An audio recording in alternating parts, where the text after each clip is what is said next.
Hello, and we're back for another one.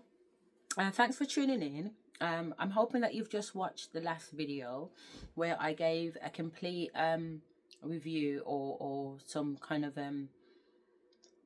well, we touched on the topic of DID, Dissociative Identity Disorder, and we looked at two YouTube videos that were given quite thorough, in-depth information on it, and I was obviously putting my 2 pence in. And I says that I would do a shamanic version because I'm getting that pull to do so. So I just want to timestamp before we start, time and date. And today is the 14th of November 2025 and it's 5:02. Okay. So hello, my name is Asherah. Welcome to my unique PhD journey, because this is for the purpose of a PhD research project that I'm doing. I'm exploring dissociative identity disorder and psychosis alongside conscious expansion. Blending the 3D academic world with the 5D spiritual world practices. I'm also a training shamanic practitioner. I'm 6 months into a 2-year course here in the UK, and I'm bringing my own personal gifts as a clairvoyant and a medium. As we dive in, please note that when I am channeling spirit, whether that be through multiple different personalities or just directly and hearing downloads or whatever, these insights are personal and spiritual. By no means are they clinical. While I have academic training in mental health, so I was registered at Birmingham University doing a PhD in education, and I was looking at the mental health of leaders, which are head teachers in school. I've also got partway through a degree in mental health, and I've also done a master's qualification in mental health. So I do have some academic training in mental health, but I'm not here proclaiming that I'm actually a qualified mental health practitioner. Not yet anyway. And then while I have academic training in mental health, this journey really is about the authentic multi-dimensional exploration. So let's embark on this journey together and uncover the intersections of science and spirit. So just very quickly, I've just went onto YouTube as soon as I came off the last video, and I came across this particular guy. Again, I've not watched it because obviously I wouldn't have been able to watch it in such a short period of time because it's 25 minutes long. But yeah, let's look at it. So this is talking about the shamanic journey and how to do it correctly, which is going to be very interesting. Yeah.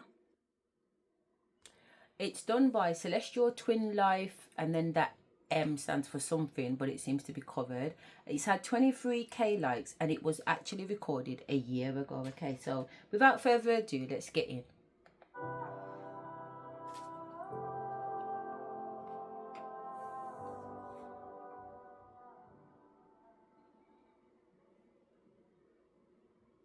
Shamanic Journeying and How to Do It Correctly by Asherah. Shamanic journeying is not just a spiritual practice. It is a portal to the unconscious and hidden aspects of our being. When done with respect and full intention, shamanic journey provides an access to our spiritual depth and raises our self-awareness in ways not possible by other means. Hi, this is Asherah. I'm glad you're here.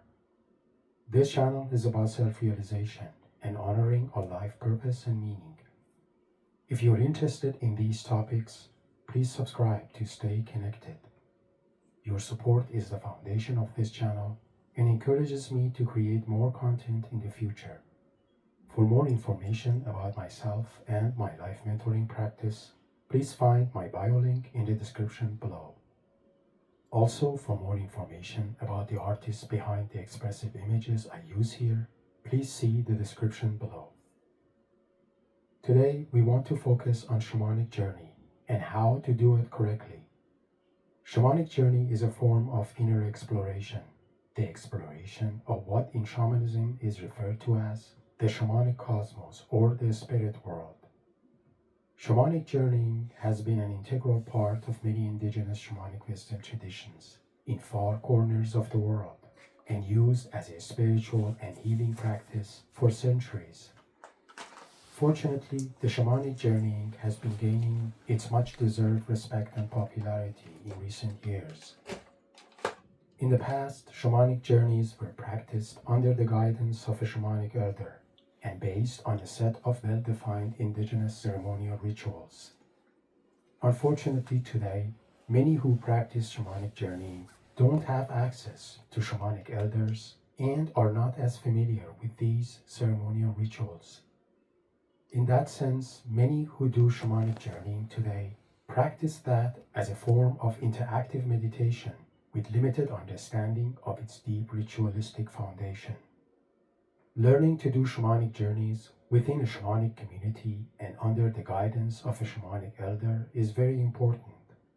But practically speaking, many shamanic journey enthusiasts don't live close to a shamanic community and don't have access to an experienced shamanic elder. So they have to learn shamanic journeying on their own, based on vague and at times conflicting information out there. The goal of this presentation is to raise your awareness about commonly overlooked technical nuances of shamanic journeys and what you should do or avoid doing when journeying. This helps you develop a deeper understanding of proper practice of shamanic journeying.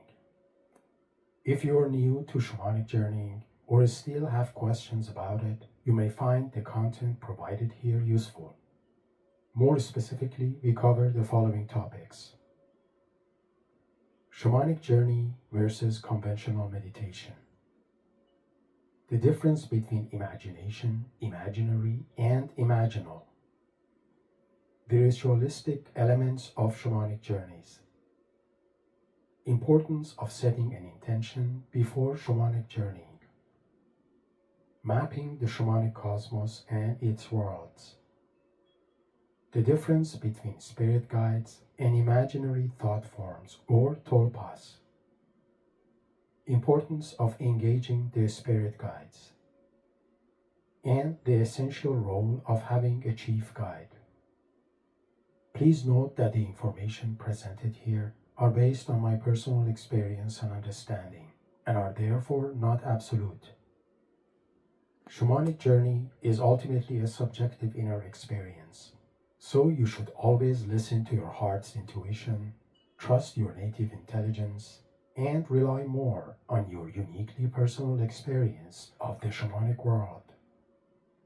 You can find some details related to basics of shamanic journeying and shamanic world in 2 of my previous posts, linked in the description below. Shamanic journey versus conventional meditation. Most conventional meditations are designed to unplug our mind from our mundane feelings and thoughts to achieve a state of mindfulness. Shamanic journey is different. In shamanic journeys, the goal is not to achieve mindfulness, but rather to turn our attention inward to our unconscious inner world, the world that is not as accessible to a rational mind. So the goal is not to disconnect or shut down, but rather access, observe, and engage with the shamanic world to gain insights about ourselves and our spiritual depth. In a way, we can think of shamanic journeying as a self-guided expedition into inner dimensions of our being in order to raise our psychological and spiritual self-awareness. The difference between imagination, imaginary, and imaginal. Shamanic journey is an interactive meditation and a form of active imagination. When we do shamanic journey, we use our imagination as an organ of perception to access the shamanic cosmos or spirit world inhabited by spiritual imaginal beings. There are some similarities between shamanic journeying and dreaming. When we dream at night, our eyes are closed and our 5 primary senses are offline. But what makes us see our dreams? We see our dreams through the eye of our heart and the imaginative consciousness of our soul. Similar to dreams, shamanic journey is commonly practiced in dark rooms or with our eyes closed. This helps us awaken our imagination and imaginative consciousness. When I wore this bracelet, my friends Shamanic literally world laughed at or me. When I cosmos manifested a new is car, a a new spirit home, and a world boat, they where stopped laughing. spirits appear in imaginal forms or as corporeal images. I need to stop this video because I don't think it's the right video to explain. Basically, don't get me wrong, it would be the right video for me, but I don't think it's the right video for this part of what we're trying to look into. The reason why I say it's the right video for me is because obviously part of my shamanic course, I have to go on journeys.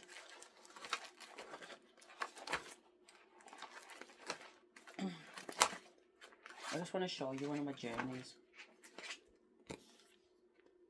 Yeah, so going on journeys in shamanic in the practice is quite common when you're an actual practitioner, but you guys are not practitioners, so you don't need to necessarily know about the journey bit.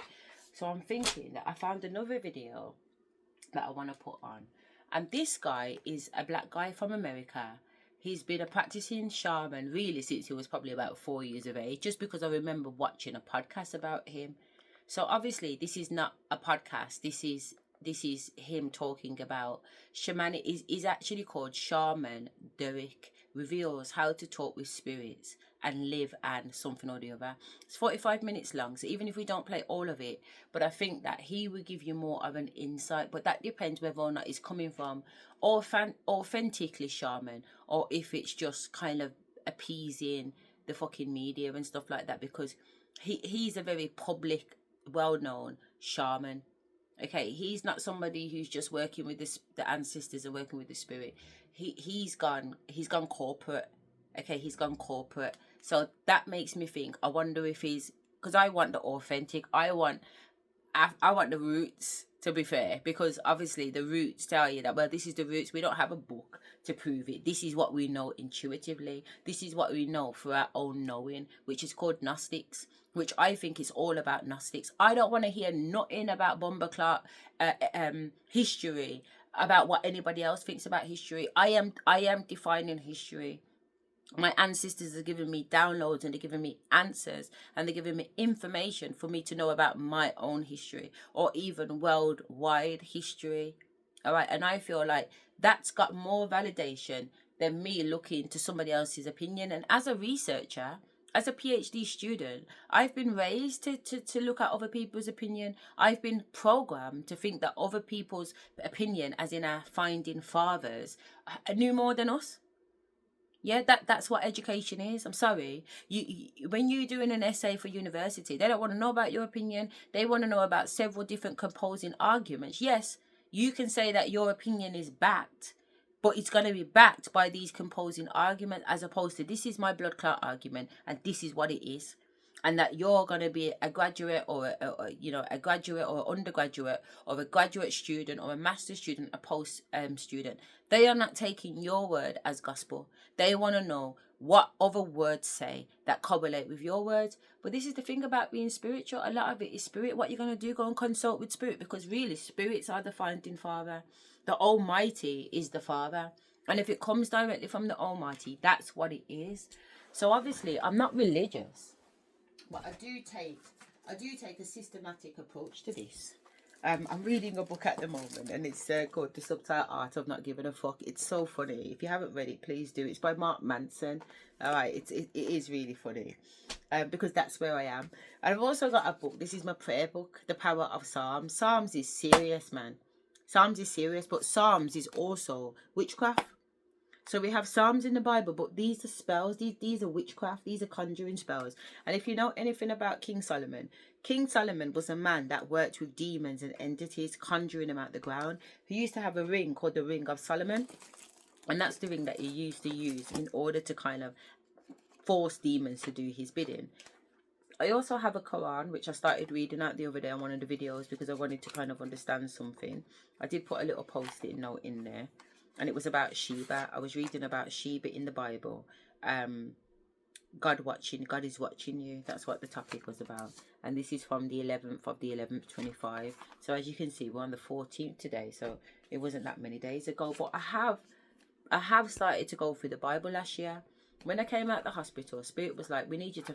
Before I went into the hospital, actually, they told me that I need to fact check the Bible. So that's what I'm doing. So I've got a lot of post-its, and I've got a lot of notes in my Bible, what I've been highlighting through and researching different topics and cross-referencing different things, etc., etc.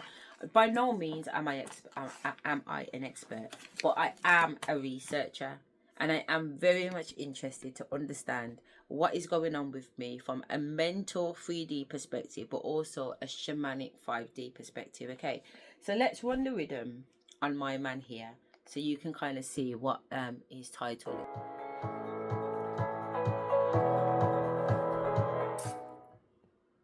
Listen up, because I'm about to give you the secret. Every time I post about an AI tool or business strategy, at the end of videos, I tell people to comment a specific word. So I'm walking in Costa Rica and I'm listening to this book that was one of the most profoundest experiences in my spiritual journey. It's a book called Spirit Hacking, and the author is here with us, Shaman Durek. Get ready, you guys are in for a treat. How are you? Excellent, thank you. Thank you for having me. I am so glad to have you here right now. Yes. So tell me something, in 30 seconds or less, why do you think it's important for people to listen to this conversation today? Because I believe that there are a lot of things that confuse people within the spiritual world, because there's a lot of information that's going around. And I believe that there's an aspect of our being that is seeking to simplify the information to make it more tangible, more easier and accessible, to be able to bring it into fruition, the things we choose to in life. I love that. I love that. Mm-hmm. How did this journey begin for you? Well, my journey, I mean, it's a long story, so I don't think it would take a whole podcast. But basically, my journey began when I was 5 years old, and I started seeing spirits. I started hearing voices and hearing people's thoughts and feelings, and hearing things in nature and things talking and whispering to me at night. And then I would be held down in bed. Right, all of this I have spoke about on my videos. So my family and them, they know from a young age that from 12 I started getting held. It felt like I was being held down in the bed from about 12. But spirits, I was seeing spirits from about 4. Talking to people, like literally at this point, I talk to birds, I talk to trees, I talk to flies, I talk to dogs, I talk to cats, I talk to humans. I hear so many fucking thoughts. It's unreal. Like even today, I said to my daughter, yeah, that I called somebody out because I could hear them fucking talking about me. Do you know what I'm saying? I can hear them fucking talking about me, and I can hear what they're fucking saying, and it's quite annoying. You would think, oh my God, I'd love that gift to be able to hear people's thoughts. They ain't talking about nothing constructive, honey. You don't want to hear their thoughts. Most of them are plotting. I swear that people are evil. You don't need to hear their thoughts. Most of them are plotting. But I just want to say that it's interesting that what he's describing to be his experience is already my experience. And we're literally 1.27 seconds in, okay? Or have, like, you when you're a kid, you have fears of, like, there's something under the bed or something in the closet. There is? And there was this fear of the monster being in the closet. I kept seeing this creature in my closet. And then one morning, I decided that night I was going to go and confront it. And I went to the closet and spoke to it. And it told me what it was and where it came from. And then I asked my parents, and they said, yes, because your great-grandmother and grandfather and everyone in the family have been these powerful shamans, these medicine people who have come from our culture in the Mende tribe and in the Yoruba. Let me just tell you something. How beautiful is that? When I told my mum I was being held down in the bed, you know what she says to me? She said, oh, well, you must be evil because that doesn't happen to me. Arrogance and fucking ignorance. Arrogance and fucking ignorance. That's what that is. If your child says to you, there's a monster in my fucking room, at least go check it out. I remember when my older son jumped out of his bed, screaming, me and my ex-husband ran out of our room into his room. What's the matter? He said, there was a man in the mirror looking at me. There's a man in the mirror looking at me. I said, head, mummy.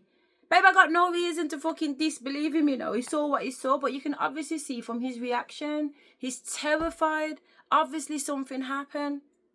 Take the time to investigate what it is. My son used to say that I hear voices, mummy. He's at school, And like when I was talking to a friend of mine, she was like, well, where's this nursery? But at the time, my boys was in Montessori, and the Montessori school was being held in a church, which obviously is going to have some activity around there, which made perfect sense when we dug a little bit deeper into what was happening. Also, he used to talk about past life. You know, he remembers having a motorbike. He remembers being in a burning building. He's 4. Where's he getting these fucking stories from? They're not stories, they're memories. And I just think it's really sad when we don't take the time and we literally just dismiss it and throw it to one side, because that's where the fucking trauma is. And believe me, from someone who knows it, that's where it is. But listen to this man. He's saying that when he told his mum and dad what's happening, they said that's okay, son. We come from a long lineage of shaman. Do you know how I found out that I come from a long lineage of fucking shaman? 2 reasons.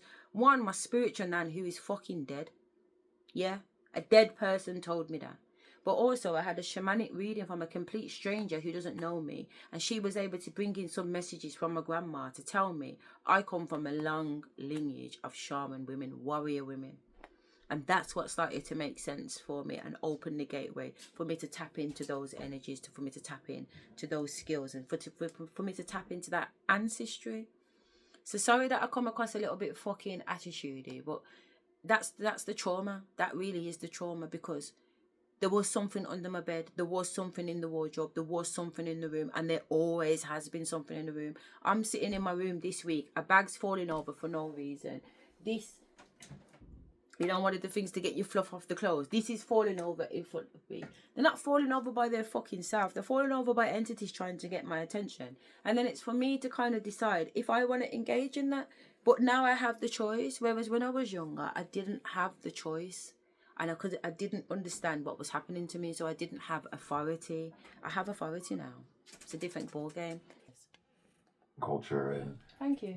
Grandmother used to have Wasn't this that the house, door? and she used to bring people Oh, there I thought to it do was the healings door, on them, and this is where your powers Are you come okay? from. And What's she the did matter? say that I was going to have a son one day who would have these powers, and I guess you're coming into them, you know. But it wasn't a very supportive, completely supportive way, because my grandfather pulled us away from our traditions and went into Seventh-day Adventists, where so half the family was split. The half one side of the family was into the spiritualism, which is what we called it, and the other half was into religion. Religion, right. Right. And so it was really interesting because I had to kind of find my way through that as a kid while growing up in suburbia, in Foster City, and also Hawaii, and realizing that I knew things about things that people around me didn't know. Right. And I saw things and I understood, like, you know, I remember one time my teacher was a little bit aggro with the class when I was in first grade. And I said, at the end of the class, I walked out and I went back in and I said, just because you argued with your husband last night doesn't mean you have to take it out on the whole class. And she's like, how do you know I argued? Hey, listen to me, yeah. You know, so when I'm like, people are like, I'm rank and feisty, you know, I'm not rank and feisty. I just have an understanding of what's going on. Does that make sense? Like, I mean, don't get me wrong. Things were chatted around me too, but generally, I know shit about people that I shouldn't know. And to be honest, I don't want to fucking know. That's the crazy thing about it. I literally do not want to know. Like, I'm seeing teachers in school fucking each other, and I'm like, why am I seeing that? I don't want to know. They ain't got nothing to do with me, you know. I'm seeing things happening between family members and stuff going on and I don't want to know. Even now, I got people's business. Like, part of these videos are putting people's shit on blast. But the truth of the matter is, I don't want to know. I do not go out my way to know. This shit just comes to me. It comes to me. I don't leave my room. Most of these videos, you're going to see this wallpaper behind you. And this is where I'm at all day, every day. You know what I'm saying? I work for myself. I'm self-employed. So that means I can do what I'm doing and potter around and stuff like that. I ain't really working. I'm trying to get through whatever it is I'm trying to get through. But at the same time, it is what it is, isn't it? But I just think it's funny how he's turned around to the teacher and said, just because you and your man was arguing last night, you know, don't give you the right to take it out on everybody else. You know what I mean? Fully sounds like something I would say. But the difference is I'm getting boxed in my mouth. You know what I mean? Let's go.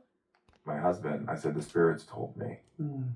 And so, and then it developed, and I got, members in my family started training me and teaching me how to use my powers. That's And beautiful. and then I started traveling around the world and meeting different people. That's where to I kind am. of understand religion, understand people's relationship with God, with spirit, with source, however, whatever people believed. So that's my journey now.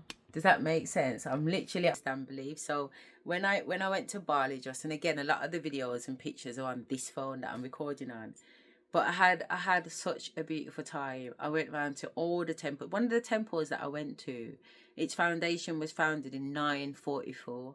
944, can you imagine? The year 944. Can you comprehend the year 944? It's crazy. I was able to tap in. I literally met and got introduced and initiated with all of the Hindu deities. By the time I'd finished and gone on my shamanic healing therapy and thing, I was seeing myself embarked as the deity of Shiva, which is the god of destruction. He's one of the three main gods, basically. And this shaman, Hindu shaman, has put her head on my forehead, and that's it. My ancestors have taken over my body. I'm now giving birth. I'm giving birth to a baby. Honestly, there's so much going on, and all I can do, and all I do is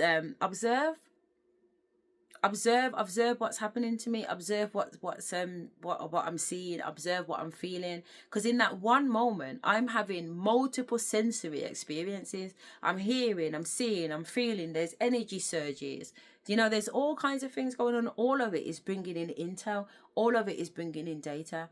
But let's crack on. I've not watched this video before, but obviously I'm excited by it.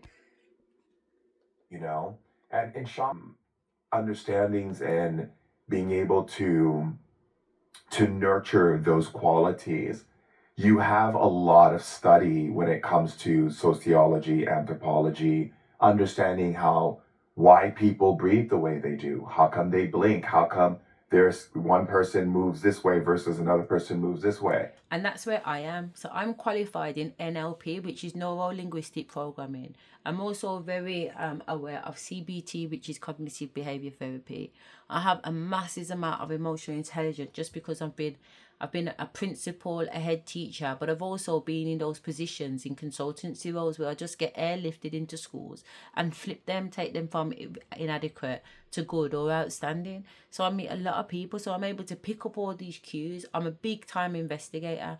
I like to research. I like to get to the nitty gritty. I'm very, not religious, but I'm very interested in religion. I've done a degree and a master's in social policy, so I'm very much into politics. I swear down, like there's a little bit of everything. Even me as a teacher, I qualified in 3 separate subjects: English, maths and ICT. You don't really meet English teachers that can go and teach maths at AAT level, which is A-level accountancy maths basically. And you don't see accountancy math teacher going over and being able to teach English.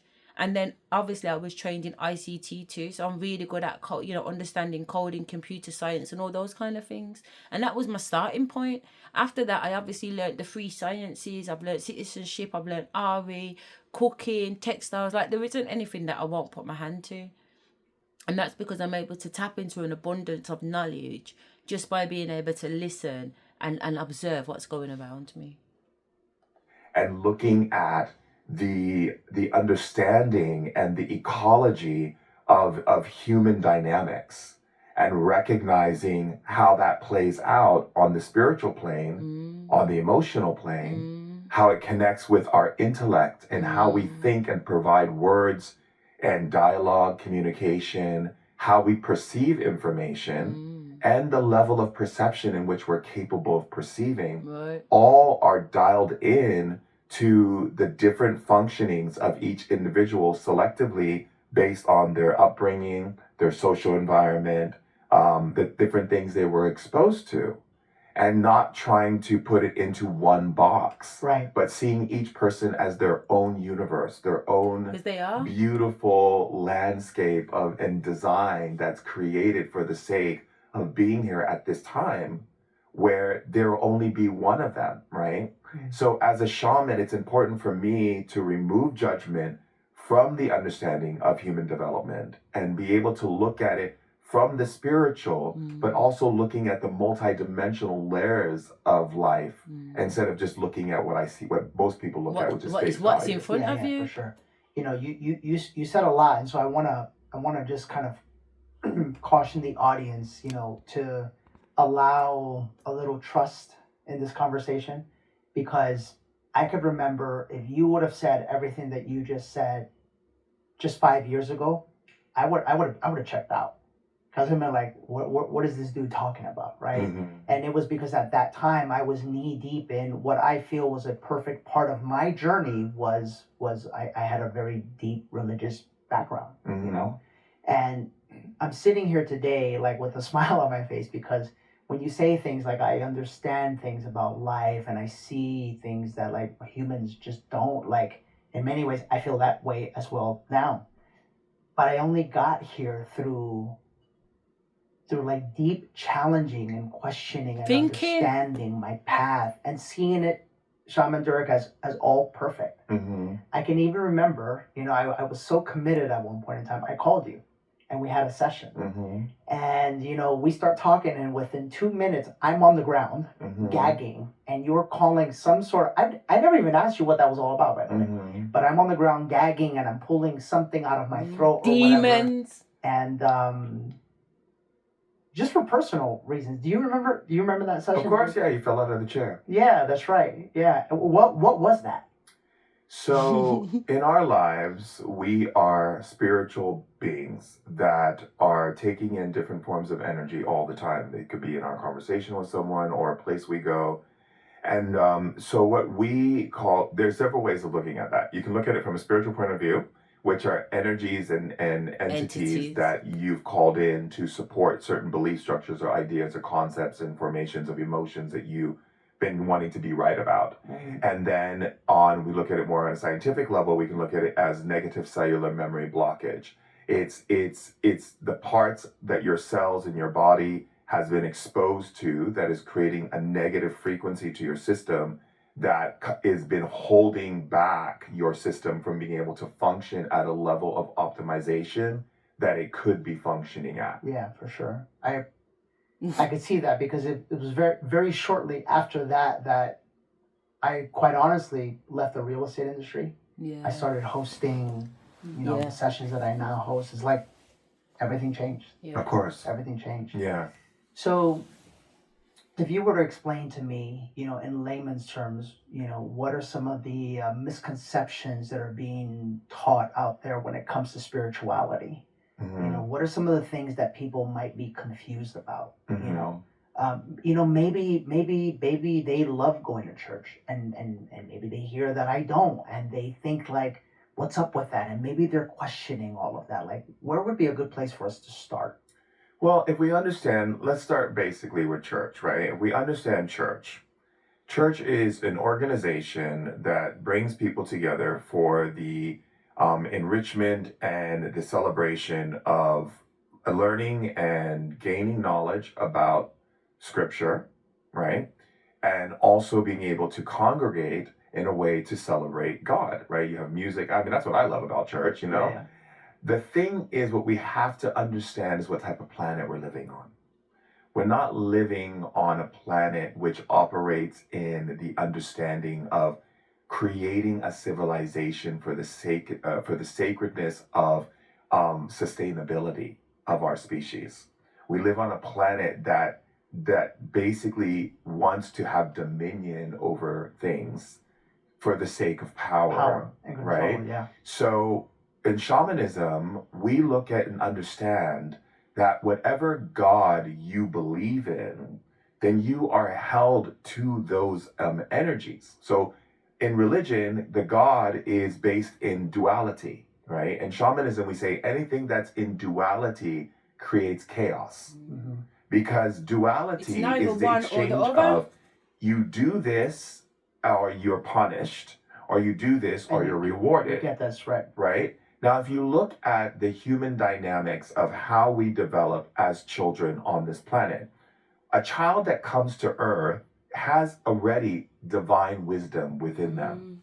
that has already been given to them, By God. that has already been set up by the beings of light, of love, and consciousness, and divine spirit, by creation and God, to bring that knowledge forth, right? But then they come into a world that's been set up on a plan that says, You will be a you doctor. do as I say you do, you believe what I say you believe, and if you don't, I take away love from you. You're gonna go to hell. You're gonna go to hell, you're gonna go to heaven. It's the same thing. It's I take away love from you, or I give you love. Reward. So most human beings don't even really know themselves because they operate on the idea of dominion. Now, dominion means what? Dominion means that your husband could be the person who has dominion over you.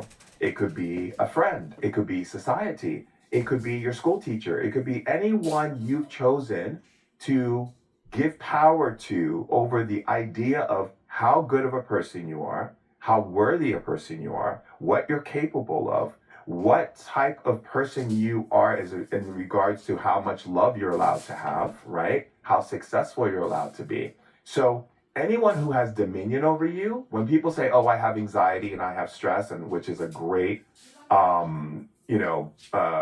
way to look at it, when you have anxiety and stress, you only have anxiety and stress because you have something of dominion over you that you're trying to meet the expectations to. Which your soul knows you can't, because you shouldn't even be needing to meet the expectation of anything. Exactly. Because you are everything. That's right. And so if you believe that God would punish you and you believe that God would send you to hell, Then that's what will right? happen. Subconsciously, and now this is just basic science. Your consciousness is governed by conscious, unconscious, subconscious, and super subconscious. And then you have your peripherals, and then your and the way in which you dilate information through your eyes and the sounds and the things you hear. And then you take references based on frequency and energy and how you choose to relate based on what you were experiencing growing up as a child and in your sojourn, right? When you are operating in the consciousness that your creator has the ability to destroy you, you subconsciously create what is called a replica marker in your subconscious mind. It means you replicate the energy. Now, that's something that most people don't talk about, is the replication. So they replicate energy, so then you become the very thing that you're afraid of. So you naturally start to take yourself apart. You start looking for ways to punish yourself. Mm-hmm. You start looking for ways to eventually either send you to heaven or send you to hell. Yeah. So you're living on what we call a scale of one day you might be in hell and one day you might be in heaven, and it's all consciously. And this is why people suffer, because they dream suffering into manifestation. Yeah. The idea of what God ultimately wants for us Peace, is to be happy. Excellent dreamers. Yeah. Because when you can dream greater than the Reality what the that you're world is living wanting in, you to dream, which is the nightmare, then you the create world wants that. you to have nightmare. That's why you have more scary movies out in Hollywood. Yeah. You have more news putting out more things to keep you scared, because as long as your brain can perceive the world is You're falling lowering apart, your vibration. you are contributing to the world falling apart. Yeah. But if you can dream greater than that which you see, You raising the vibration. that's power. Yeah. That's right. And that's when we as a collective can create heaven here on earth. That's Heaven correct. here That on is earth. That's the goal. the true atonement of divine wisdom and knowledge, which is to be able to create heaven on earth as you see it, as I see it, and everyone else sees it as it was in heaven. Yeah. That's right. Yeah. Are you ready to discover your true power, potential, and purpose? That is the truth. That's my understanding, and I've not met this man. I don't know everything about this man, but that is my understanding of how it goes, and that is supported by the knowledge that my ancestors and that bring to the table too. You know what I'm saying? Like, I am in control of my own reality right now. So this is why when it comes to mental health, I cannot afford for somebody to be telling me what I'm going through. I have to learn and understand what it is that I'm going through, because I am the predetermined. I am the person who predetermines where my next step falls. You know, it's literally like, if I Imagine I came out the madhouse and I believe these people that I need to continue taking medication that suppresses my ability to tap in or to think for myself. Can you imagine? Can you imagine? If I had conformed to what society is telling me or has told me, what about if I conform to all the bullshit that's happening around me in my reality that feels like that's what's going on, but actually I know it's not what's going on because I have inner peace. I have inner knowledge. I have inner Gnostics. I know that it's absolute bullshit and I will not believe a word that anybody else says. And you know what? It doesn't make me ignorant. It does not make me ignorant. Because that's not what this is about. To me, this is about self-discovery. And if I'm on a journey of self-discovery, how can you tell me about what I've discovered when what I've discovered is personal to me? It's an inner discovery. You can't even comprehend because every single minute, every single second of every day, I'm having a new thought or something's going on, or I'm using sensory ESP, extrasensory perception, to pick up things around my world, whether internally or externally, that are helping me build what I understand myself to be internally. You can't get that from anybody else. Nobody else can dictate you. It has to be Gnostics. It has to come from within. Let me carry on, please. Take it off mute. Impact on your relationship with a partner. This has your impact on your finances. This has an impact on your health. Right? Everything, absolutely everything. I wanna share with you how true what you just said was in my life, and I'm so grateful for it because then I was able to see it. I recently did a test. It's called a Carroll food intolerance test, and I used to carry an extra 50 pounds, 50 or 60 pounds or so. And I've just been really dialing into what food is good for me, what food is not good for me. Is vegan good for me? Is animal good for me? So forth and so on. Which I would love to talk to you about that in a second. Mm-hmm. Anyhow. I prick my ear, I take this blood test, I send the blood, and the blood comes back and it says, okay, the one thing you, not humanity, you, for your blood needs to stay away from is dairy. Like dairy is pretty bad for you. You don't like dairy. And secondary is cane sugar. It could be coconut sugar, it could be, fruit, whatever, but cane sugar. You want me to tell you the wildest thing? The wildest thing that I realized in that moment was back when I was, 6-7 years ago, before my spiritual journey began, and I was carrying all this weight. What I used to do, without being aware of it, is I used to grab 6 or 7 Oreo cookies. I would literally crumble them up, stick them in a cup, and then I would add to it dairy milk. And I would grab the cup, Shamander, and I would literally just go and shove it down my mouth. Wow. And I would do that 2 or 3 times. And this was something that I did to myself, knowing the milk is bad, the cookies are bad. But look at how powerful is that subconsciously I was giving myself the very thing that my blood did not agree with. Mm-hmm. Without even knowing it, but knowing it. Mm-hmm. Exactly. And this is why I do the work that I do, because how many people are doing something like that with their money, self-sabotaging their money, with their relationships, self-sabotaging in the partners that they're with, and as a result, the body is just a reflection of what's going on inside. Yes, but in that situation, what we have to understand is that what you're doing is taking back your power in that situation. Because when you're a human being living on planet Earth, you have things that you have to do that if you don't do, there's consequences. And so therefore, there's a part of your mind that feels like, I have to do these things or else. So when people drink or smoke or do any of these things that are outside of them, they do it as a form of power grab. It's called a power grab. Mm. It's called, I get to do this thing. I know I'm not supposed to do it, but I get to make the choice to do it. And that's power, right? You see, and that's because the world is set up not on a level of let's freely operate in a consciousness where, like, let's use relationships, because I'm very good at relationships with helping people to understand their relationships. Most human beings will come to me and say, I want to find a relationship, Shaman Durek. Why haven't I met the one I love? Okay, or the twin flame, or whatever people interpret as this ultimate person, right? And I always say to them, no, you don't. you want a companion. You don't want a relationship. They go, what do you mean? I said, a relationship means that you're willing to expose and to be transparent and to open yourself up for evolution. That's right. You're not in a relationship just because you want to fill that lonely spot. You're in a relationship for someone to show up who's able to see you clearly and be able to show you the places where you're not evolving. Right. And a lot of times people interpret spirituality as a thing that they have to do because they feel that it makes them spiritual. But spirituality means evolution. I'm so glad you said that, because to me, spirituality means like the discovery of my truest self. Mm-hmm. Or the truest self, let's add to that. It's not your truest self, because there is no such thing. It is the self that is willing to stay in evolution.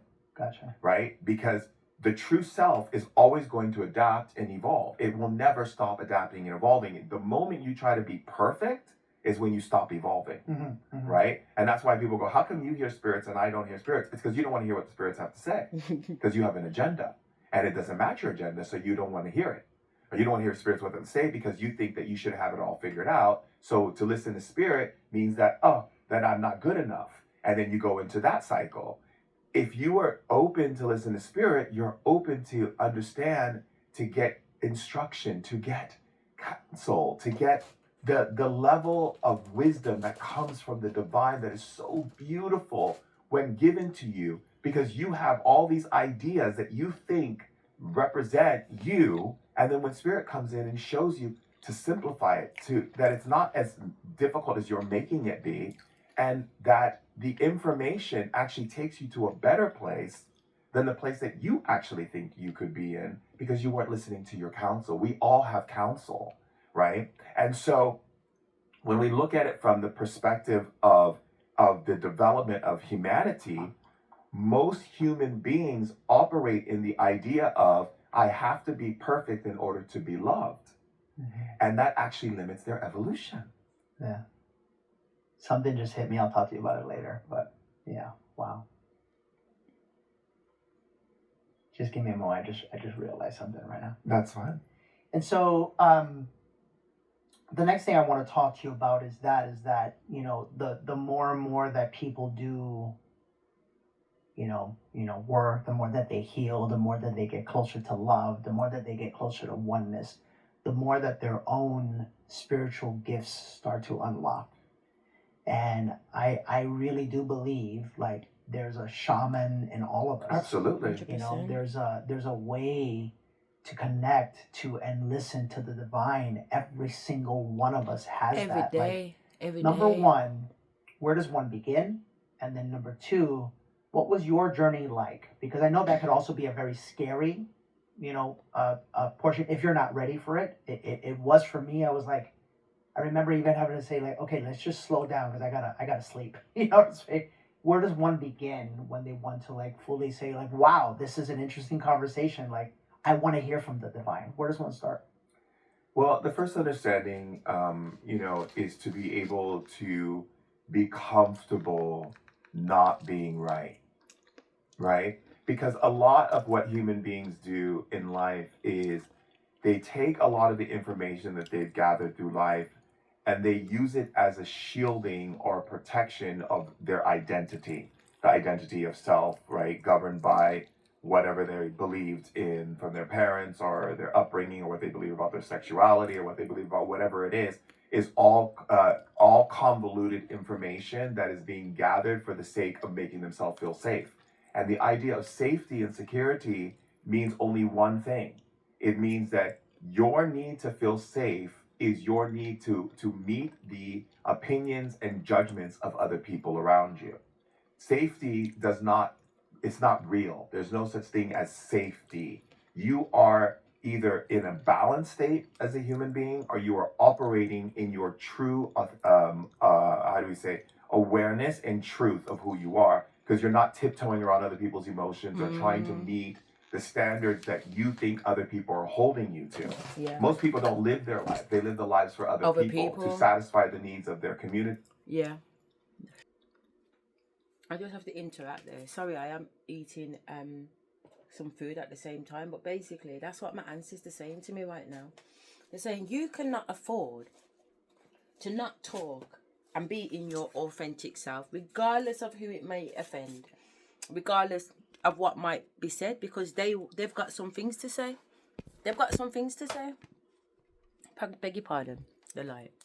They've got some things to say, so they're saying to me, listen, I've got to come into this shamanism. Not come into it, but I'm already into it. But what they're saying to me is that I have to be able to release and surrender wholeheartedly, because at the end of the day, one thing I will say is that I have lived a lifetime trying to please other people, worried about what people might think. And don't get me wrong, it's not as bad as it's not that bad perhaps, because I've always had this inner knowing and I've always done things my way. But I think people have deliberately, particularly family and friends, have deliberately tried to push me in this false sense of I can't do what I want to do, because by doing it, it's going to make them feel a particular way. So because they always acted a particular way when I did what I did, it would lead to me kind of smalling up myself and not really wanting to excel, while all along knowing that I've got wings. Imagine you know that you got wings, but you're not sure if you should use them because everybody else is jealous and they don't have wings. But you know what? Watch my blood clot wings, because I'm so, oh my God. Oof. Oof. What I see that the Almighty and my spirits have got in store for me. Babe. People what? As far as I'm concerned, I'm the only person on this planet. Everybody else is a fucking non-participating player. That's literally it. Everybody else on this planet is a non-participating player. And unless you've got wings, you can't play. You can't play in the playground. You're not able to play in the playground. I've let too many people in the playground playing around, taking my energy, robbing, stealing, acting like it's them. I got my own fucking mum going to interviews and sitting there in an interview, chatting my fucking life like it's her life. And it's only because somebody on the panel knows me, they've come back to me and said, what the fuck? These people literally try and steal my life, but don't give me my flowers. Don't give me any fucking credit for it. My dad wants me to do all these qualifications so he can look like he's a fucking smart one. And he comes to work fucking drunk out of a fucking skunk and then goes around complaining that I sacked him. Of course I had to sack you. And that's my parents. I'm no longer using my gift. I'm no longer using what the divine blessed me with to support people that have got no intentions of meaning well for me. And I think that's one of the biggest things that have come out of this shamanic journey, is really, really, really being able to see people for who they are and not what I want them to be. I'm no longer ignoring the voices. I'm no longer ignoring what I'm seeing. And because I've moved into that since leaving my ex-husband, who is a narcissist, who made sure he gathered all my friends and family on his side. What friends? What family? I never had no friends and family in the first place. So I don't feel no way that you took them fucking with you. Good. Let the wicked sit with the blood clot wicked. Ain't that what the Bible says? The Bible says, let the wicked, don't sit with the wicked, let the wicked sit with the wicked. Yeah, go on. Go on. I don't chat to none of them. I haven't spoken to a single one of them since 2021. And to be honest, any sooner would be too soon. Apart from my father, who my nan says to call, because again, I had no intentions of speaking to him. But my nan was like, phone him. She wants to tell him about his blood clot. And when he come to the hospital, he was like, first of all, he said to me on the phone, there's no way she would have had to call out of hell. I thought, how the fuck does he know? How does he know Nanny had to call out of hell? Isn't that strange? What my nan told me already, so it's not that strange. You know what I'm saying? Because he was part of it. He was part of it, and I'm going to tell you straight, Dad, as far as I understand it, you killed Nan. You killed her. You know what I mean? The only difference is she hasn't said directly to me that, yeah, you did, but my spirit has always felt that. He's turned around and said he goes to my nan's house every day to check on her. So how has my nan ended up dead and in the house for 3 days and nobody don't know? I keep saying, make it make sense. Make it make sense. Either you're not the guy that you thought you were, or you checked her on that day. You are left there for 3 days before you went back. And I'm getting messages because she's passing down the baton to me. And he's vexed because he at that time, he thought the baton should go to him. And my nan's saying, no, Asherah, she's like the head of the family. She's the head of the family. She's the matriarchy. The information that is shared with me, honestly, like, I wouldn't even know what to do with it, even if there was something to do with it.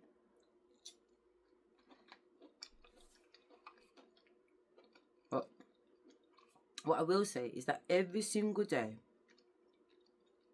as I surrender and believe more and more and more into what I'm feeling, what I'm seeing, what I'm sensing, yeah, I feel like I'm awakening up more and more and more of these past life selves as in SELF.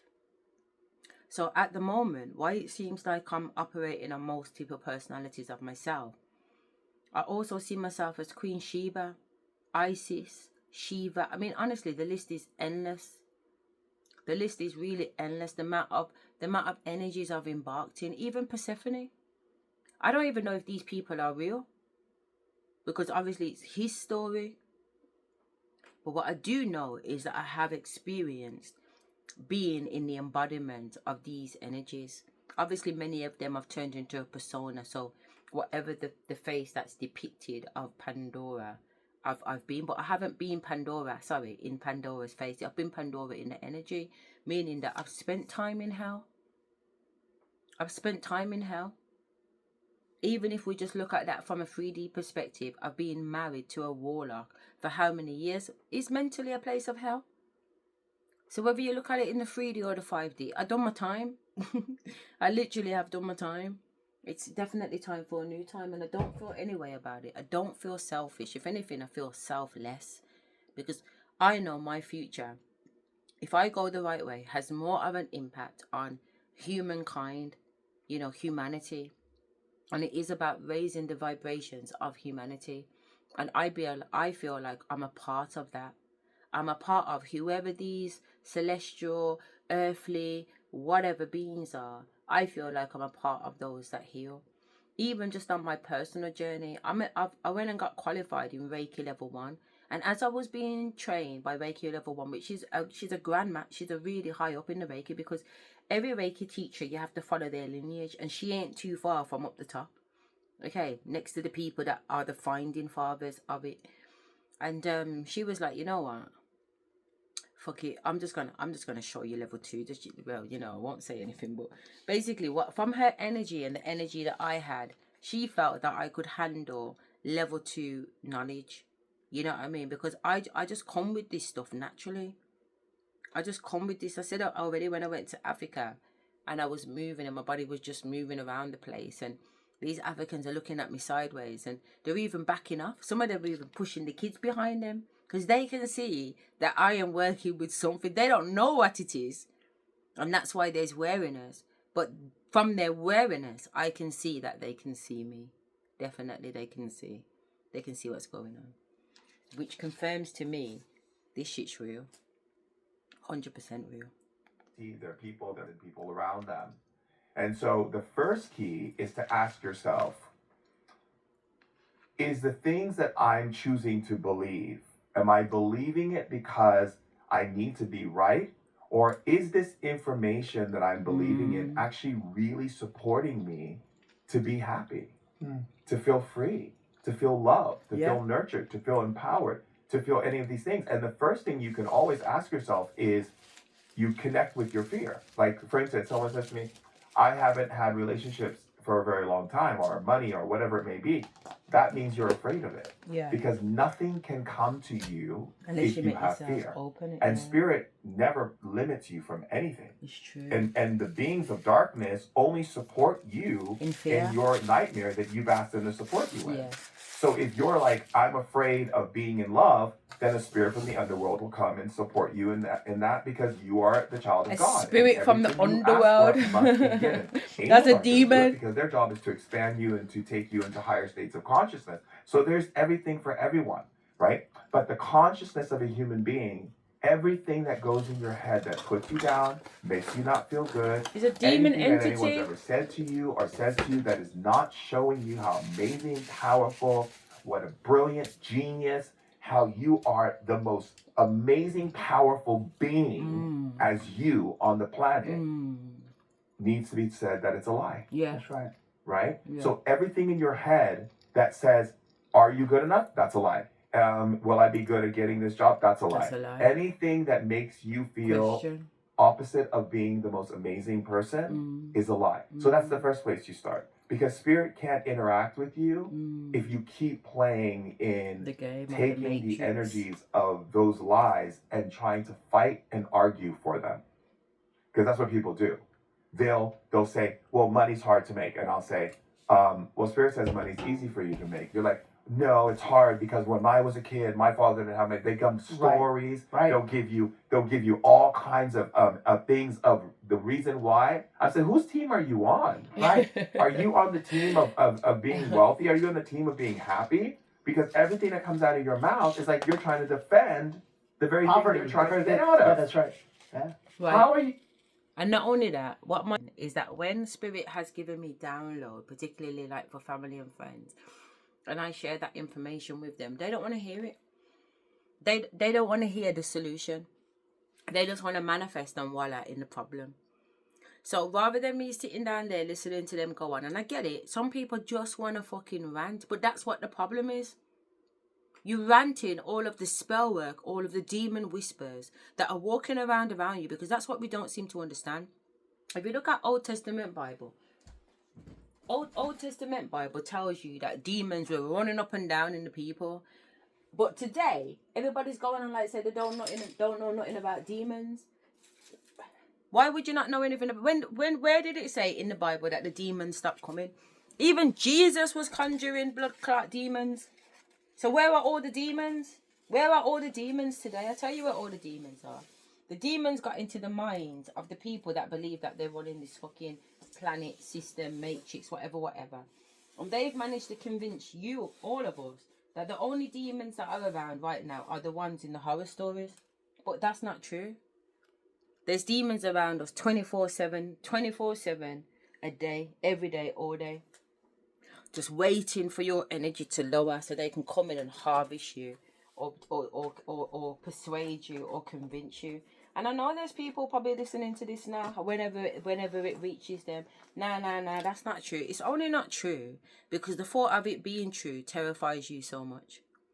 If you knew that you were really living in a horror story, it was just that you're blind to see it, you would think differently. But let me tell you something, friend. That's exactly what it is. And you know why that's exactly what it is? Because I can see. And I'll tell you something. The Bible and everything else tells you, if you have the eyes to see, you will see. And if you have the eyes to hear, the ears to hear, you will hear. It's only when you're ready to hear something can you hear it. Even when your friends are telling you, nah, man, that man's no good. Don't deal with him. I'm not talking about a bad mind friend that wants you, man, really. I'm talking about a genuine friend that wants the best for you.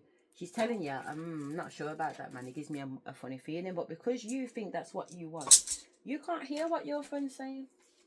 You can't hear what your friend's saying. The only time you're going to hear what your friend's saying is when it all goes pear. And then your first response is going to be, you know what, I wish I listened to you. I wish I listened to you. It's happened to me bare times. I give people messages, I'm like, You know, one time my sister-in-law phoned me and told me that she was dating this guy. I said, really? I said, not sure about that, you know. I was getting downloads and everything anyway, but I know the guy's not trustworthy. He's not a good guy. He's full of demons. And don't get me wrong, he's someone that I know well. I used to chill with him. We used to go out, he used to work at the clubs, me and my friends. We'd go to his, we'd chill out, talk, whatever. But I don't mind in terms of me. Just because somebody's got demon doesn't mean that they can't, you know, that they can't hang out, at least in them days anyway, you know, because even though I can see that he's not right, me and him aren't in anything like that for me to be concerned whether he's right or wrong, because he ain't getting an opportunity to do me in any way. But at this particular time now, when my sister-in-law's called me to tell me that she's with him, I did give her my opinion on what I thought about that. But at the same time, it's free will. So she did what she did. But actually, in the end, it ended out probably worse than what I said it was. But in the end, it ended. You know what I mean? But one could say, at the end of it, everybody has to have their own experiences, and it's not for me to take her off her path, because you know it could have gone right. You know what I'm saying? Despite what I was seeing, you know. So I try not to push too much of my opinion too harshly, because I'm not right all the time, and I am right a lot of the time, but I'm not right all the time. Now, I just feel like I am right all the time, whether you see it in this reality or the next reality. But I feel that way now because the Almighty and my ancestors and spirit have made me know that's what it is. So there are no, everything is true is what they've said to me. Everything is true. Everything is true. Even, is the devil capable of being good? Yeah. Yeah. But good and bad are so, it's like love and hate. There's a thin line. There is such a thin line. As much as I try to be a good person every single day and do the right thing every single day, I am very much aware of my shadow side. And my shadow side terrifies me because honestly, it's dark. My shadow side is fucking dark. That's why I speak so fucking gangster. Because as far as I'm concerned, it is what it is. It is what it is. Like my nan and granddad said, they burned the blood clot building down and I'm the only one walking out alive. And I honestly believe that. Like literally, there's no waver in me. If anything, I'm excited. If anything, I'm excited, man. I'm like, yeah. Do you know what I'm saying? Like, literally. But that doesn't mean I go places and cause trouble or anything like that. By no means. It just means that I can go anywhere and feel absolutely safe. I do. I feel absolutely safe.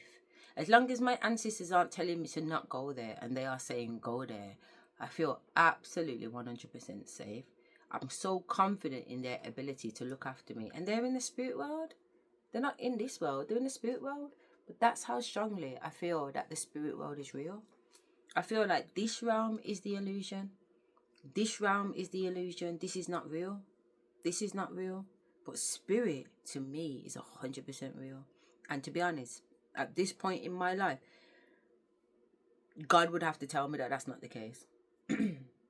God would have to tell me that's not the case. Because I'm so convinced, I'm so tapped in. God would have to tell me that's not the case. But come on, because we're 25 minutes, you know, right? And it's really good, isn't it? Of being happy, it's really because good. everything that comes out of your mouth is like you're the very Poverty, thing you're trying to get out of. Yeah, that's right. Yeah. How are you defending the very thing you're trying to get out of? Right.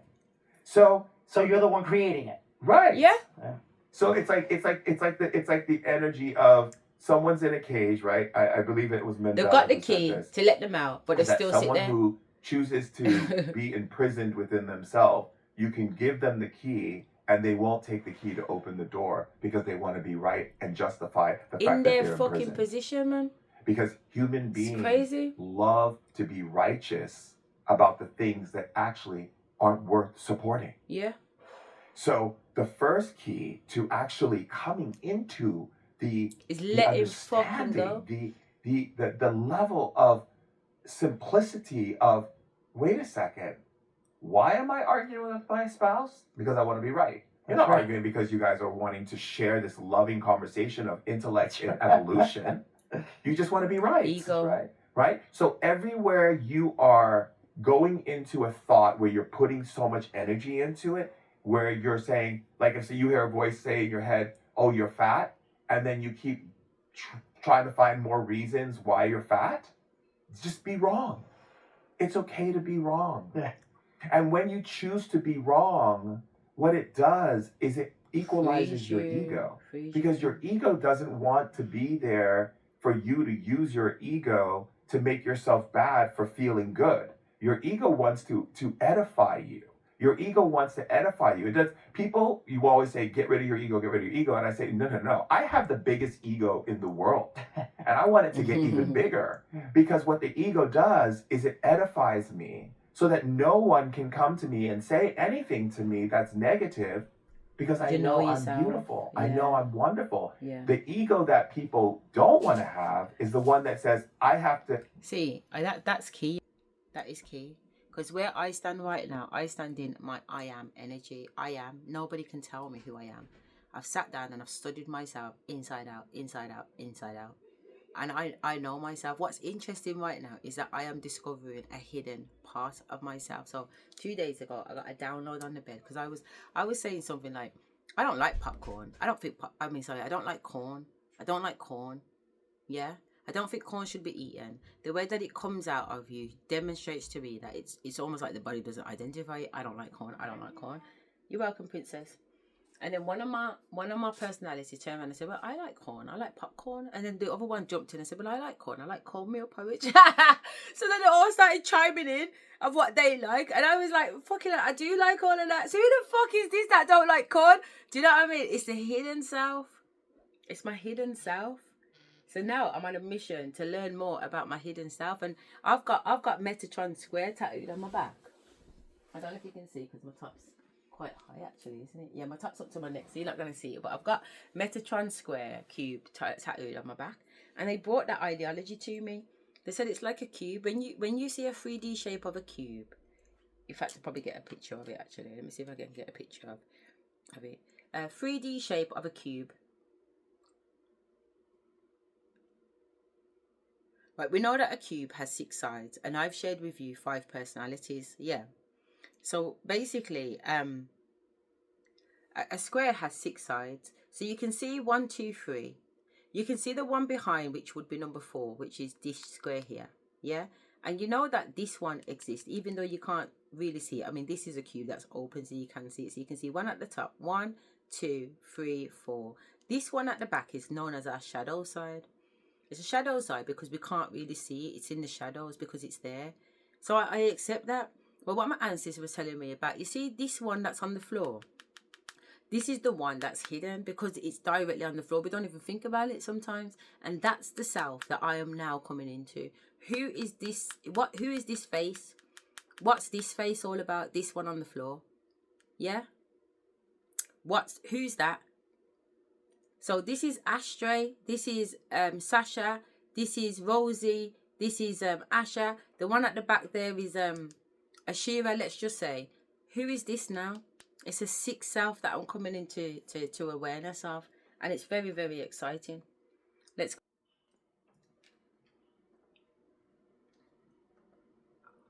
have this ego to put you down. So I'm going to put you down to make myself better. There is no one like me in the world. There's no one like you in the world. And so why not let your ego build you up so that you're protected in your own sovereignty. Yeah. Amen. So you can have a relationship with spirit. So when spirit tells you something, or someone comes off the street and decides to project to you the things they feel about themselves inside, because no one, if I say to you, you are such an amazing and powerful being, the only reason why I can say that to you is because that code of power lives in me too, right? Yeah, so he's but seeing if I it in a say reflection. to you something negative, that doesn't mean that's who you are. That's that just means that's who I feel inside, and I want to project it to get you to accept it. Yeah. Right. And that comes from emotional intelligence. Yeah. So when we operate in the awareness that anything we think or feel or hear from another person that does not define the qualities of our greatness must be disqualified. Period. That's it. So that way you're listening to spirit, because spirit will never speak bad to you. Spirit will never put you down. Higher beings, I say. Yeah, yeah. They'll never tell you that you're a bad person, It's you're just not pure good love, enough, man. any of these things. Because they don't live in a dimension that even exists. It's not even a possibility. It's not Exactly. even right. Right? And that's why I always find it funny when people go to me, oh, God's going to punch me. You're Yeah, responding to a true. God that the system made to created enslave you. That's right. Because how can an omnipresent, omnipotent, omniscient being, Beautiful, loving, that loves operate in duality, Right. while acknowledging bliss? and It's for not that matter, possible. how can it even have a name or a sex or anything? It can't. It's just It's not possible. It's not possible. And just scientifically basing the understanding of micro and macro, the understanding of the divinity of truth, which is the present science knowledge, you cannot have a macro and have a micro existing in the same sphere, because it would be chaotically impossible. It would create what is called a chaotic breakdown, because the macro would see the whole complete understanding. There would be no need for the micro to exist. So you can't say it's possible for someone to exist in love and then operate on the intention of all I know is love, but in my realm of love, I also can act out this. That's like you're No, I don't. I 100% disagree with that. If I've interpreted him, I feel like I disagree with that, because it's like saying, oh, I'm a feminine. So if I'm a feminine, how can I also be a masculine? You're a feminine and you're fucking a masculine. You are both.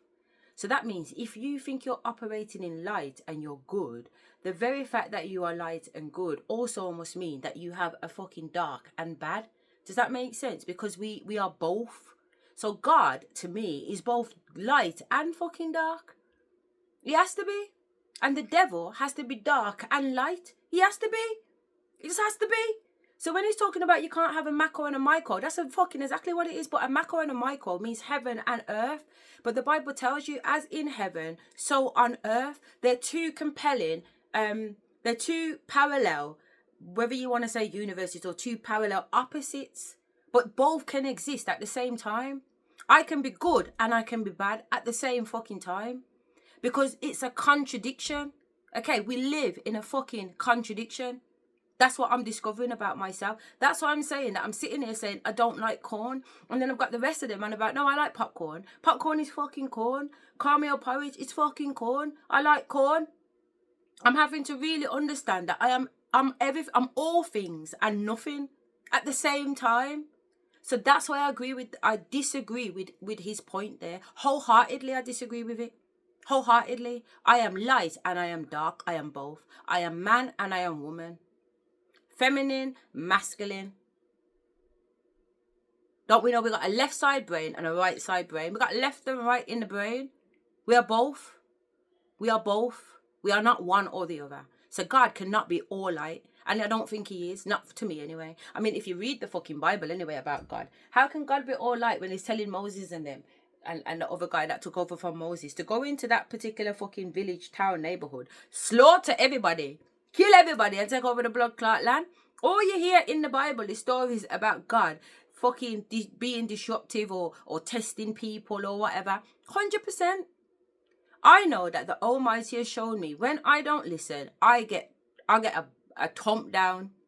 That's what life has shown me.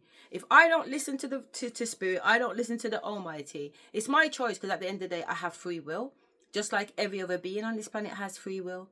But if you're consciously going through that free will, you will know that there are certain things that choices, at least let me talk for myself, there are certain choices that I have made in my life. And the Almighty has warned me, and I ain't listened. I have not listened, so therefore, because I have not listened, I have got to a point of punishment. And it seems like, fucking hell, that was a little bit harsh, Almighty. You know what I mean? But at the same time, when I go back into a situation, I know there was a number of red flags that I could have prevented myself from being in this particular position if I had taken heed and paid attention and done the things that I knew at the time I should have done, but chose not to do. All right, so as far as I'm concerned, micro and macro can exist at the same time, and it doesn't cause chaos.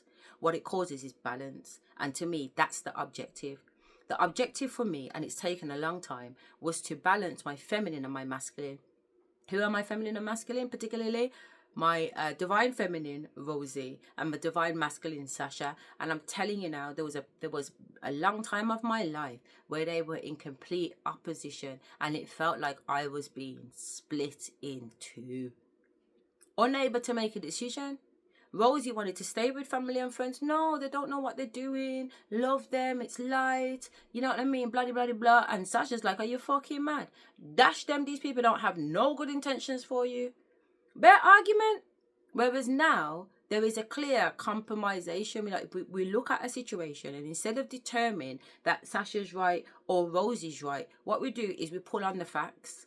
Okay, so let's have a look at these family members, and let's start going back in history. Because if we go back in history, we've got enough information, which we call testimonies. We've got enough testimonies for us to determine if this person's good for us or not, just by looking at past behaviours and things that have happened. And when we look at that information and analyse it, Rosie can't turn around and say, no, that's not true. And Sasha can't turn around and say that's not true. We're presented with the facts. We have to look at the facts, and it's based on those facts we make a decision. That person needs to go. I agree. Based on that person needs to go. Fair enough. Based on that person gets to stay. Fair enough. But it's not your way or your way. You get what I'm trying to say? It's looking at the facts and then agreeing on a way. And that's where I am right now. Balanced.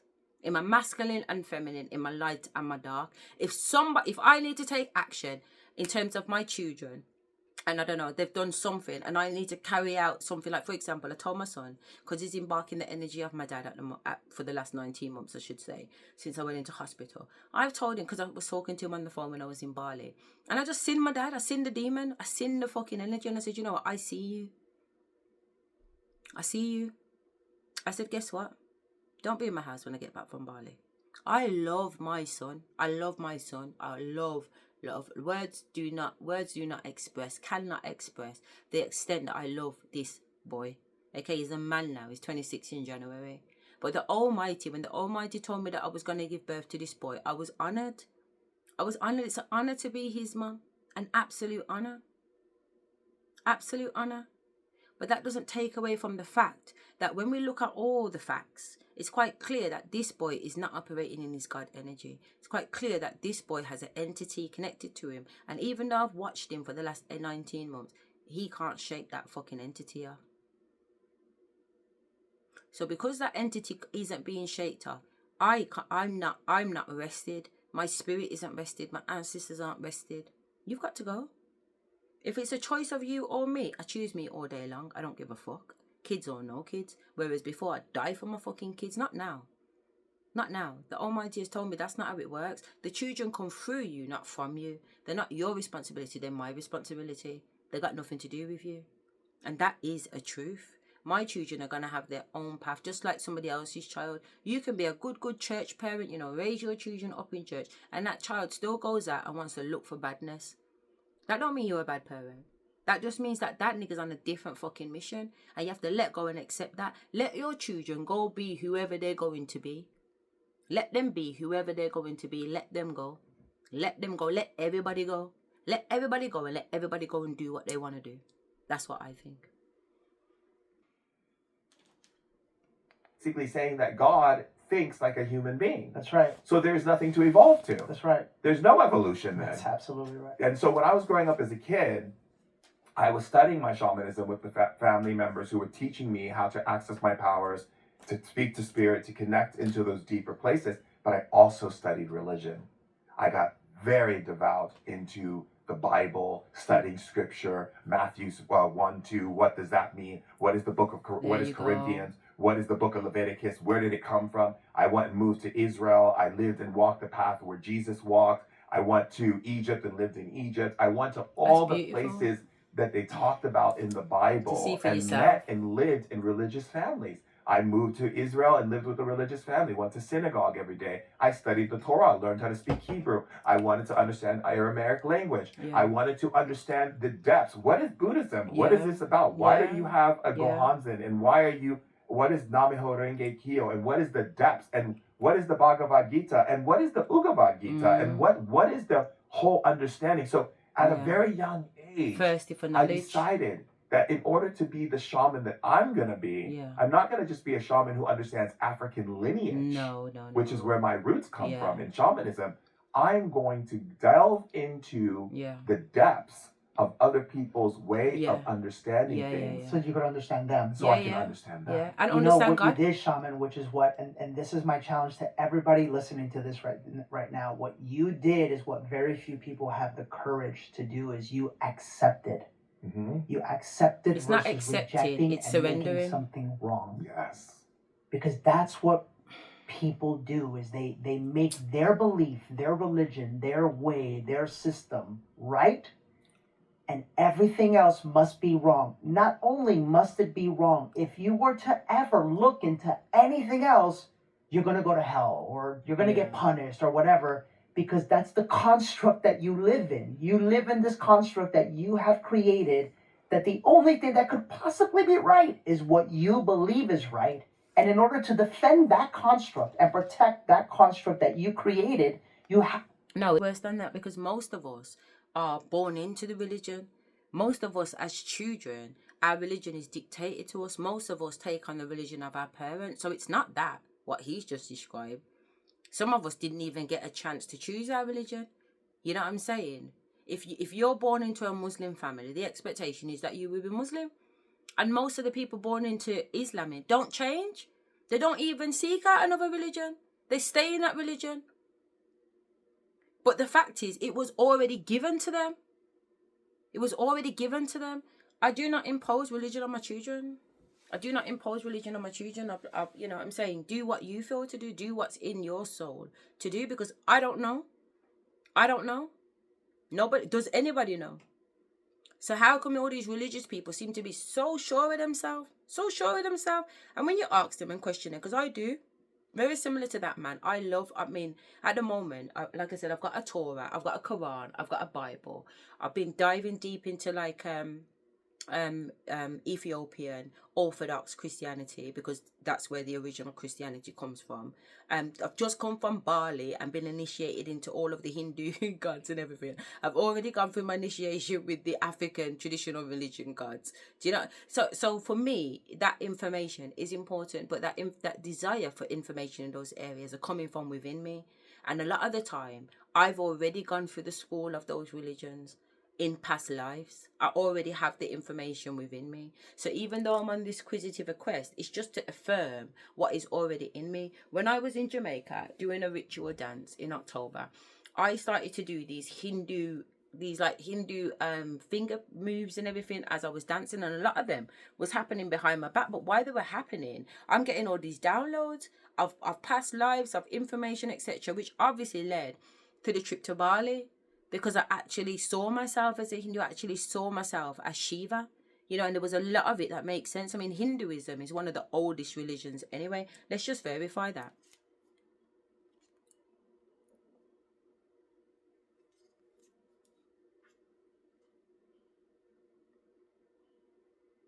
Hi Val, is Hinduism one of the oldest religions? And if so, would you be able to describe or give a summary into what that religion is all about? Absolutely. Hinduism is indeed one of the oldest religions in the world, with roots that go back over 4,000 years.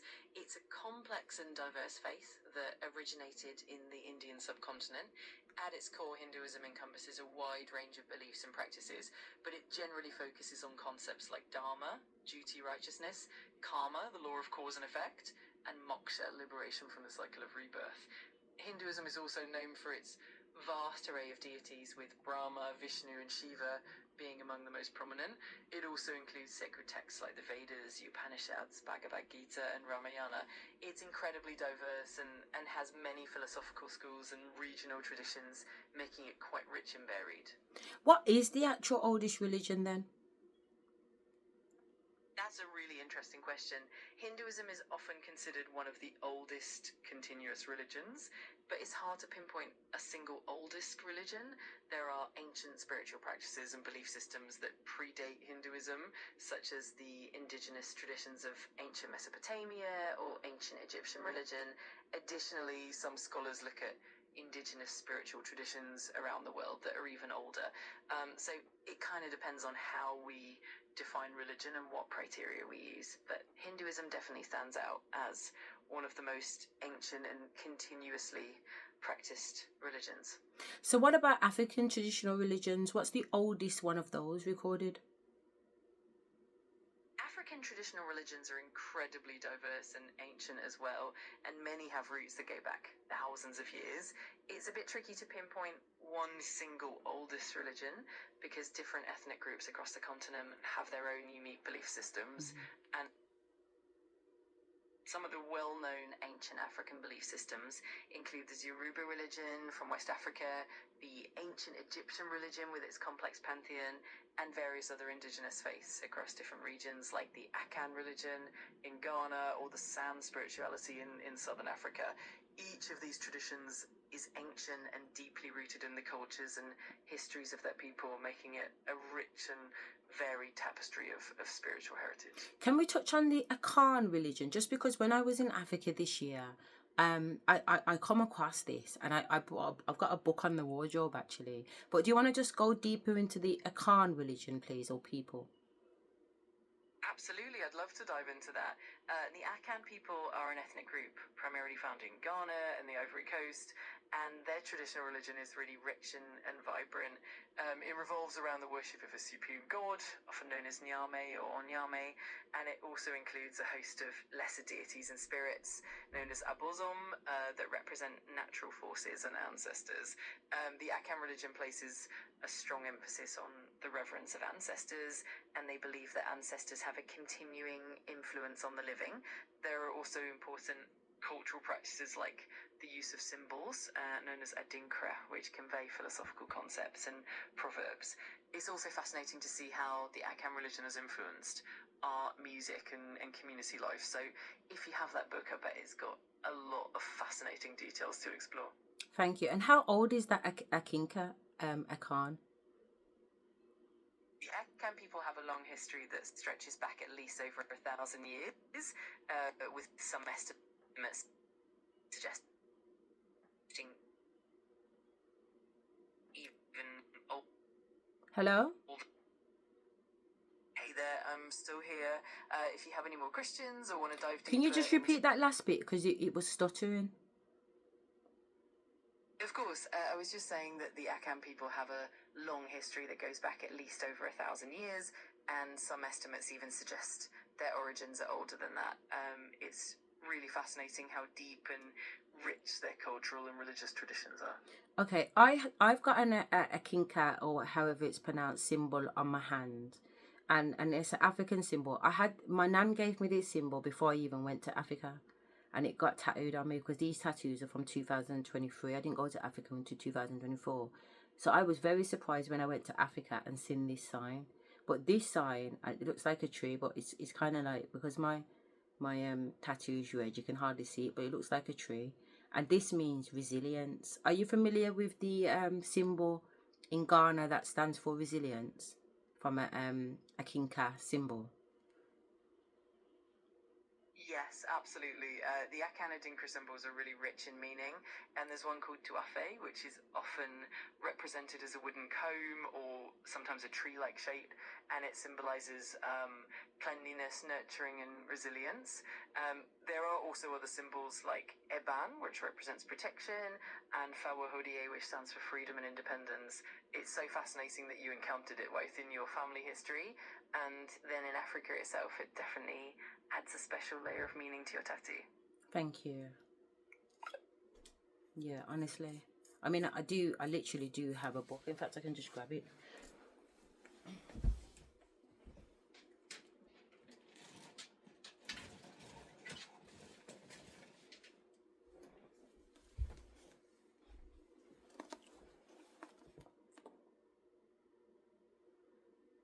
But you can see that in the title. Akan. So what I did, even though I bought this book, and this is the guy, the author, put his name down there. And I bought this from the slavery site, a slavery site in Ghana, which this man, this professor, had not refurbished, but just basically resurrected. And I was able to go down in where they used to keep the African slaves, which were my ancestors. And when I got down there, they were talking to me. Entities were down there talking to me and connecting with me. Oh my fucking God. I went to about 5 different slavery forts along the Gold Coast in Ghana. And while I'm there, my body's just moving. I'm moving. They're showing me where they stood. They're showing me where they sat. Oh, fucking hell, I'm getting emotional. Anyway, the guy that I was with, his dad was a Akan and his mom was a Capando. Yeah? He had both bloods in him. It was so interesting, honestly. It was so fucking interesting. And then if I go on my phone and I put in African symbols, I can show you that symbol on my hand. African symbols. Yeah. Fucking Epstein, man. I'm not going in your shop, babe. I just want to see the symbols.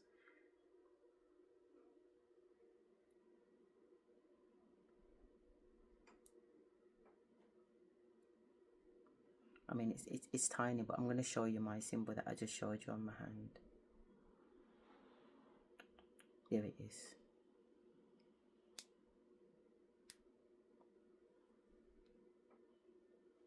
That's what I've got there. And again, I've got 16 markings on my hand that my nan literally made sure that I had on. This side is just all feminine symbols. All of those represent divine feminine. And then these do something different. I'm both peace and I'm chaos. And that's the point. When he's talking about the Mako and the Michael can't come together, that's like saying masculine and feminine can't come. That's saying that light and dark can't come together. Yeah, they can. That's like saying water and fire can't come together. Do you know the Disney cartoon that came out a couple of years ago where one was fire and one was water, but they got together? They got together. Fire's dating water and water's dating fire. You know what I mean? You think, oh, you can't have water by fire because water will put out fire, but not necessarily. Not necessarily. And that's what's so fucking beautiful about what I'm learning. That everything I've been taught is upside down. My ancestors it's like vice versa. It's like vice versa. The chocolate is white on the outside, but it's chocolate in the middle. And then it looks like brown at the outside, but it's white chocolate in the middle. That's what it fucking is. I swear to God, that's what it is. We are both good and bad. We are both light and dark. We are both male and female. It just is. It is duplicit, and I get that. But guess what? It's a duality. You know what I'm saying? It's duplicit because there are truth in the lies and lies in the fucking truth, man. But you've got to be able to pick the sense out of nonsense. And at the moment, I'm doing that from an internal, inside out. Because a lot of it before was outside in, and I realized the outside in has created confusion. But when I go inside, there's peace. There's peace now. There wasn't peace before, don't get me wrong. Like I said, negative, masculine and feminine at loggerheads with each other. But I worked out how to address that, and I got my feminine, because she was in the shamanic dance, but she needed to move her hips more to open up this portal in my bedroom. And Sasha came in. Both of them inhabited my body at the same time, and you seen them work together. And because Sasha's a dancer, she just took it out and took it where it needed to be, and it opened up a fucking portal. And when I sat back on the bed, honestly, a fucking phoenix avatar just burst out my fucking chest. And I've seen that this fucking avatar, which I now get to work with. You know what I mean? My animal avatars, my animal spirit guides, I get to work with. But where did they come from? They all came from within me. They've all burst out of me. I've even got a fucking pink flamingo with an American accent, a suitcase and a baseball cap. And it sounds fucking weird. I get it. But you know what? It is what it is, man. What can I say? It just is what it is. That's what I'm discovering. It is what it is. Yeah. That's the slogan. It just is what it is. And whatever it is, it's okay. It's okay. It just is. So just accept it. You know what I mean? Just accept it. Not without discernment, not without questioning. But if it comes from within me, it has to be right. If it comes from within me, it has to be correct. At this stage, it does. Before, it didn't. Because I still had fucking demons. I still had people sending fucking demons my way. Everybody wants to get in my head and be telling me what the fuck to think. But no, I am a thinker. I am a thinker. I can think for myself. Can you think for yourself? Can you honestly say that you can sit down and think for yourself without having anyone else's opinion? Because I swear down, at the beginning, I had to even recognize that some of the thoughts that were in my voice were still not my thoughts. And that's why even today, I check every fucking thought at the door. Who are you and who fucking sent you? And if I can't find a testimony that that's in alignment with me, fuck off, blood. That thought gets kicked out straight away. You don't get another opportunity, man. You get what I'm trying to say? And I would grip that fucking devil. I would grip that entity if I can feel that it's an entity. And I would fucking deal with it accordingly. And feel no way about it. Because you don't get to trespass on my consciousness. You don't get to trespass and come in here and be trying to dictate my life to you. Who the fuck do you think you are? Because all those demons that do that, their intentions is to bring you lower and lower and lower. So you can't reach your highest divinity. Because these demons don't want God to come to blood clot earth. You think the devil wants God to come down? You think the devil wants the vibration of the planet to be raised higher? No, because he can't go on with his fuckery. I get it. I get it, but it's the changing of the guards right now. It really is the changing of the guards. But come, let's cut through because we wanna get through this, yeah. Have to make everything else wrong. Because if you were to potentially allow it, then this would have to go. Absolute. And for me, when I was young, I realized that I can't just go into it while keeping my foot in the other place. I had to literally take a mental part of myself and say, I'm going full on into being a Christian. I'm going to go to Christian school. I'm going to go to Bible studies. I'm going to sit with the pastor every day. I'm going to do evangelism. I'm going to open up a Christian center. I mean, I did it all. The whole thing. Then when I lived in Israel, I was like, I'm not going to just go live in Israel. I'm going to go live with a religious family and become super religious. I'm going to cover my skin. I'm going to do everything that they asked me to do, to be and understand the Torah, the Talmud, to understand the language, to speak Hebrew, to be able to understand it. And then same with Muslim. I'm like, I'm going to go live in a Muslim country. I'm going to go to mosque. I'm going to bow to Mecca. I'm going to learn their language. I'm going to understand the Quran. I'm going to read the Quran. I'm going to have someone sit with me and interpret the Quran. And I'm going to deny everything else and just be full on. And what it did for me is it wasn't like I was cheating myself. Because one of my friends once said to me, she said, how could you study witchcraft, full on understanding of magic, and then walk away from it and become Christian, walk away from Christianity and become Muslim, walk away from this and become this, and live in these different countries? I said, because if I had my foot in this while doing this, I wouldn't be authentically really experiencing it. I can understand that, because when I left religion myself and I went in... You know what, I agree, also disagree to an extent with that statement, because right about now, I am more than happy studying 3 different religions at the same time.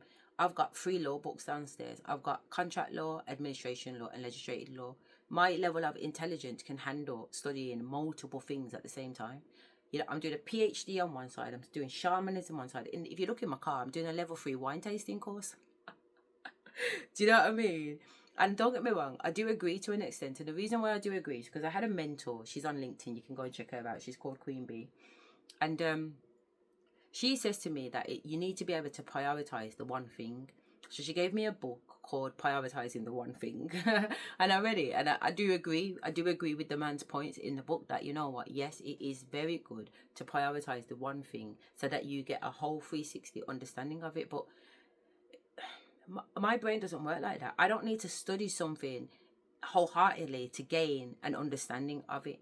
I'm able to. It's like I go into school and I pick up a policy as a consultant going into a school to inspect it, or even to do an Ofsted inspection. You know, I can go into school. I don't need to read the whole policy in order to get a flavour of what the policy is saying. I can skim that policy And somehow my brain, in an autistic way, the words will just pull out, the words will just pop out the page that I need to. I've gone into school, just picked up a policy and said, no, that's not a good policy. I ain't even fucking read it. But just picking it up energetically, I'm able to know if it's good or not. Do you know what I mean? So that's why I agree and I disagree at the same time. And that's okay, because I know both are true. Both are true. You know what I'm saying? And sometimes I do have to prioritize, and sometimes I don't. I can do multiple things at any one time because I'm multifaceted. I'm a multi-dimensional being. So if I'm a multi-dimensional being, I must be able to operate in multi-dimensional ways. Does that make sense? So he is not stepping in his whole entire power because he's not necessarily looking at it in a multiple dimension way. That you can actually do multiple things at the same time and gain 100% of the richness of it. So that's why I agree and disagree. Let's crack on. You know, for me, my vehicle or my medicine was ayahuasca. Mm. You know, and I went Wow. all in. I have not And had it's really ayahuasca interesting that you just mentioned what you mentioned, because I think you just helped me solve something about myself, is that then I went all in with like the mushrooms, right? And then now wait there. all Listen in to with him, the like medicine as well. ayahuasca is she's known as the grandmother. Listen, ayahuasca is known as the grandmother of what you would call as psychedelic-led plant medicine. Okay, let's verify that. Okay, so mushrooms is lower level. Ayahuasca is up there. So the fact that he's gone straight to the top and then worked his way down, I think is quite fascinating, to be fair. But ayahuasca, they call grandmother. They call her grandmother. But let's verify that on ChatGPT. It's good to have different opinions. Hiya, Val. Can you just, my understanding that out of all of the hallucinogenic medication, whether that's plant-based or synthetic, ayahuasca is the top. And my understanding that it's the reason, it's not the reason, but the fact to support the fact that it's the highest form of medicine that you can take that might lead to some type of hallucination, hence / spiritual experience, is the reason why it's given the name grandmother. Can you confirm or deny my understanding? Absolutely, you got a really good grasp on it. Ayahuasca is indeed often referred to as grandmother in many indigenous Amazonian traditions, and that's partly because it's seen as a wise, nurturing and healing entity. It's not just about the intensity of the experience, but also about the profound spiritual guidance and healing it's believed to offer. The combination of the plant ingredients and the cultural context definitely contributes to its reputation, so you're right on the mark. So which one is more stronger, ayahuasca or mushrooms? That's a great question, and it can depend on a lot of factors. Ayahuasca and psilocybin mushrooms both induce powerful visionary experiences, but they have different qualities. Ayahuasca typically combines two plants, one containing DMT and another that inhibits the breakdown of DMT, leading to a longer, more intense journey that can last several hours. Psilocybin mushrooms, on the other hand, usually produce a different type of experience, often with more visual and emotional depth, and the effects tend to last around 4 to 6 hours. In terms of intensity, some people find ayahuasca to be more challenging and profound because of the prolonged journey and the emotional purging aspect, but it really does vary from person to person. Okay, thank you for that clarification. That's good to know. Mm-hmm. And it's like I feel like people ask me, but aren't you going to go back to sit with the men? Are you going to? I just get so much medicine from me and her, for me from just living with someone that's showing me all of the things that I've been afraid to like unravel and to feel and to see about myself, and getting to witness all of that. Like, that's enough medicine for me to handle, you know? And it's true. And I think that what you're saying is very profound, because I want to explain why it's profound. Because most people don't understand what a relationship is. A relationship is not holding anything back. It's not limiting anything in you from being seen, experienced, and acknowledged through the other person, because they are... So that all our light side and our shadow side. Do you get what I'm trying to say? Like, we should be comfortable in our light side and our shadow side. And if we are being authentically true to ourselves and our partner should know our light side, our good side, our nice side, just as well as they know our shadow side. So part of these experiments that the Almighty has been putting me on with regards to meeting people, particularly males, I recognize that these males always want to show me their light side, and I'm like, nigga, I know you're a fucking demon. I can see your demons. Why are you pretending that you don't have demons? Why are you trying to pretend to me that you don't have a dark side? There was this fucking bitch on the fucking retreat in Africa called B, and all she wants to do is try and fucking shower me with love and light. And I says to her, nah. Do you get what I'm trying to say? Nah. Don't try and come around here with your fucking love and light fucking bullshit. Do you get what I'm trying to say? I know you got a shadow side. I want it, you know. And she was like, no, I'm love and light, I'm love and light, I'm love and light, I'm love and light. I said, really? I said, well, when you're ready then. Because right about now, my shadow side would love to meet your shadow side. And I just left her with that. My shadow side would like to meet your shadow side. I'm very comfortable with my shadow side. And if my shadow side needs to come out, I've got no problem with my shadow coming out. Because sometimes a bitch needs to be stripped down. You need to hear my fucking shadow side. And I'm more than happy to get in my fucking shadow side. Just like I'm more than happy to be in my light side. Because I'm both. I'm both, baby. And that's the beauty as far as I'm concerned. That's where my destination is, to really understand both sides. Because one is neither better than the other.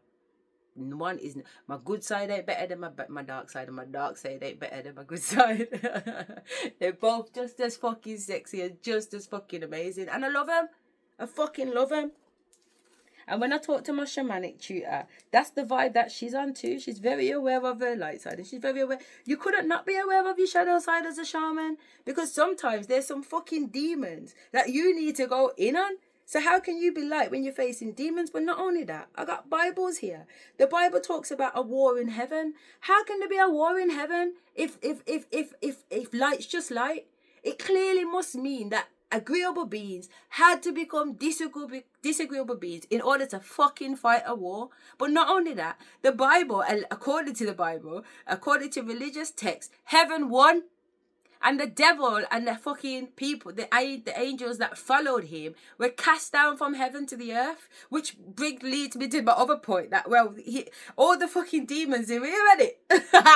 The devil and the demons were cast down to earth. So let's not pretend that demons don't roll the earth with us, man. Come on, please.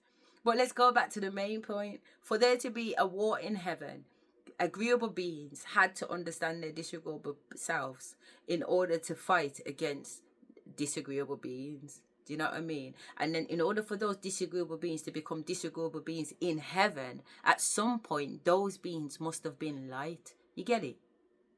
To me, it's obvious. It's obvious. So when I hear people talking like this, especially him as a shaman, a fucking, you know, alleged qualified shaman, not understanding that he is both light and dark, that makes me wonder. That definitely makes me question. To Bumbleclaw, what you think this is? Your eyes, they are your ears, they see the other side of the coin. So when my fiance says something to me and I don't agree with it, instead of me going, let me fight with her and try to play a power game and try to be right. Everybody please listen to what he's about to say. This is it right here. Right? I go, wait a second. She's my fiance. And I brought her in, which means she is my other half, and she's looking on the other side of the sphere, where I look on this side of the sphere. So instead, let me combine our knowledge of what she gets and what I get, and now let's look at it together. That's right. So it becomes an understanding where I'm not getting when. Do you know what? Again, but I'm in an agreement and a disagreement. You know what I mean? So on one hand, I agree with him with regards to somebody else has an opinion. And rather than just rejecting that opinion, for me personally, in my position, I'm always interested to understand, well, why do you think that way?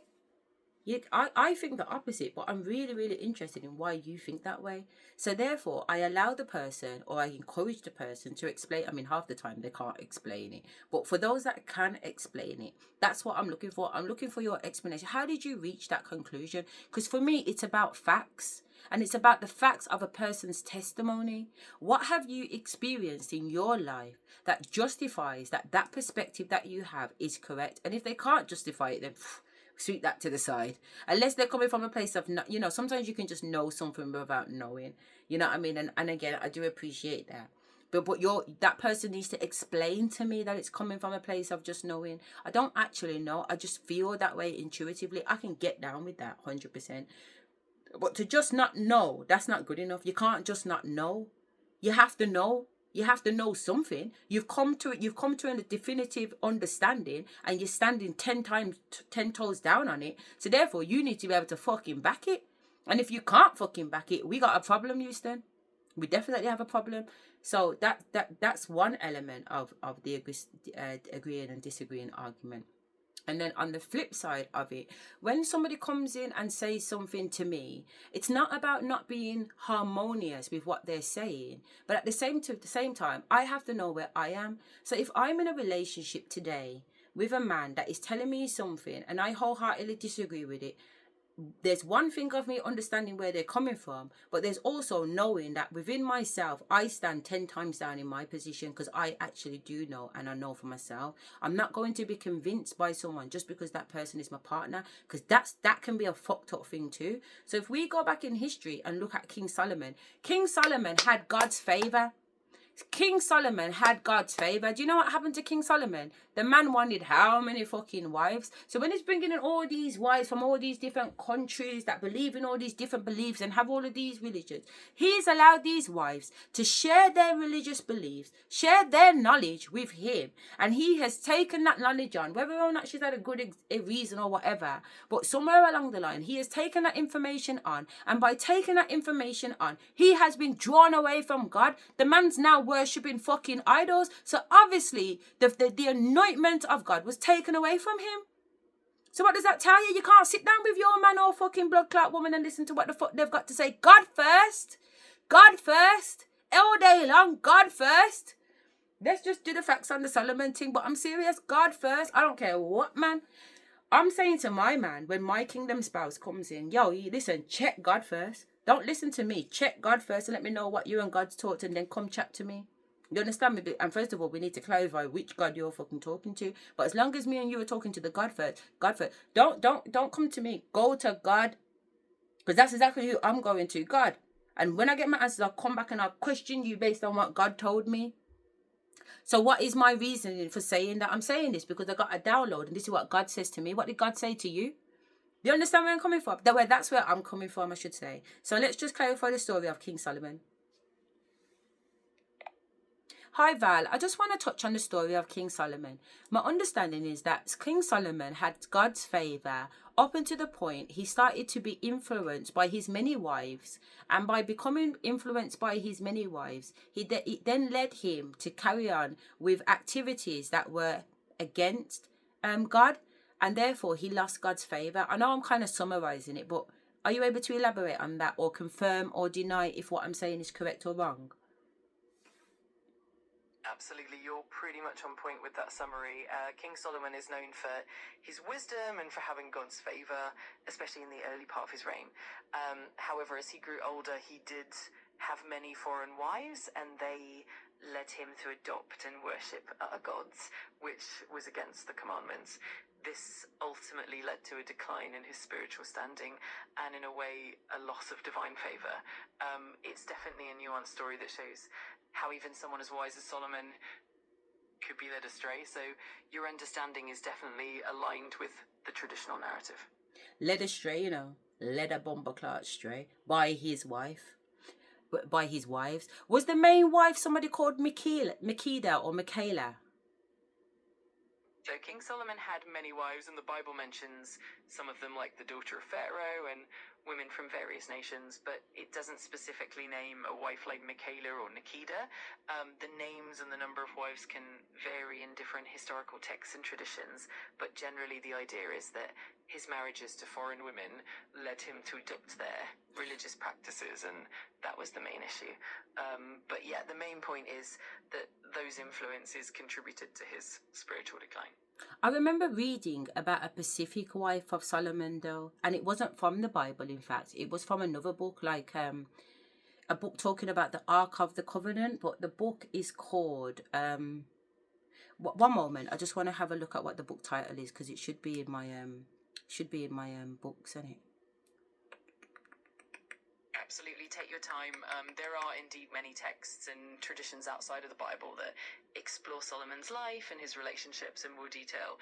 If you find the title or any specifics, feel free to share, and I'd love to dive deeper into it with you. I'm gonna look at it. At the moment, the book that I'm reading is the account Others African or something like that. So that's the book that I'm actually listening to at the moment.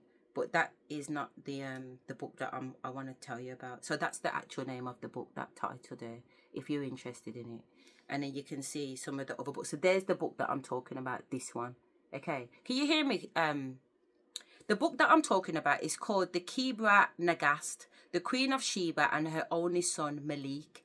In that book, I'm sure it gives the name of one of the wives of Solomon. Oh, got it. Yes, the Kebra Nagast is a fascinating text. It's a 14th century Ethiopian work that tells the story of the Queen of Sheba and King Solomon, and it indeed mentions their interactions and their son Menelik. The text provides a lot of rich details about Solomon's relationships and the lineage that followed. It's definitely a great resource. Are you able to find the name of the wife that it mentions in that book? I believe it begins with an M. If you can't, that's fine, but could you just have a little search for it? Because it's in my head now.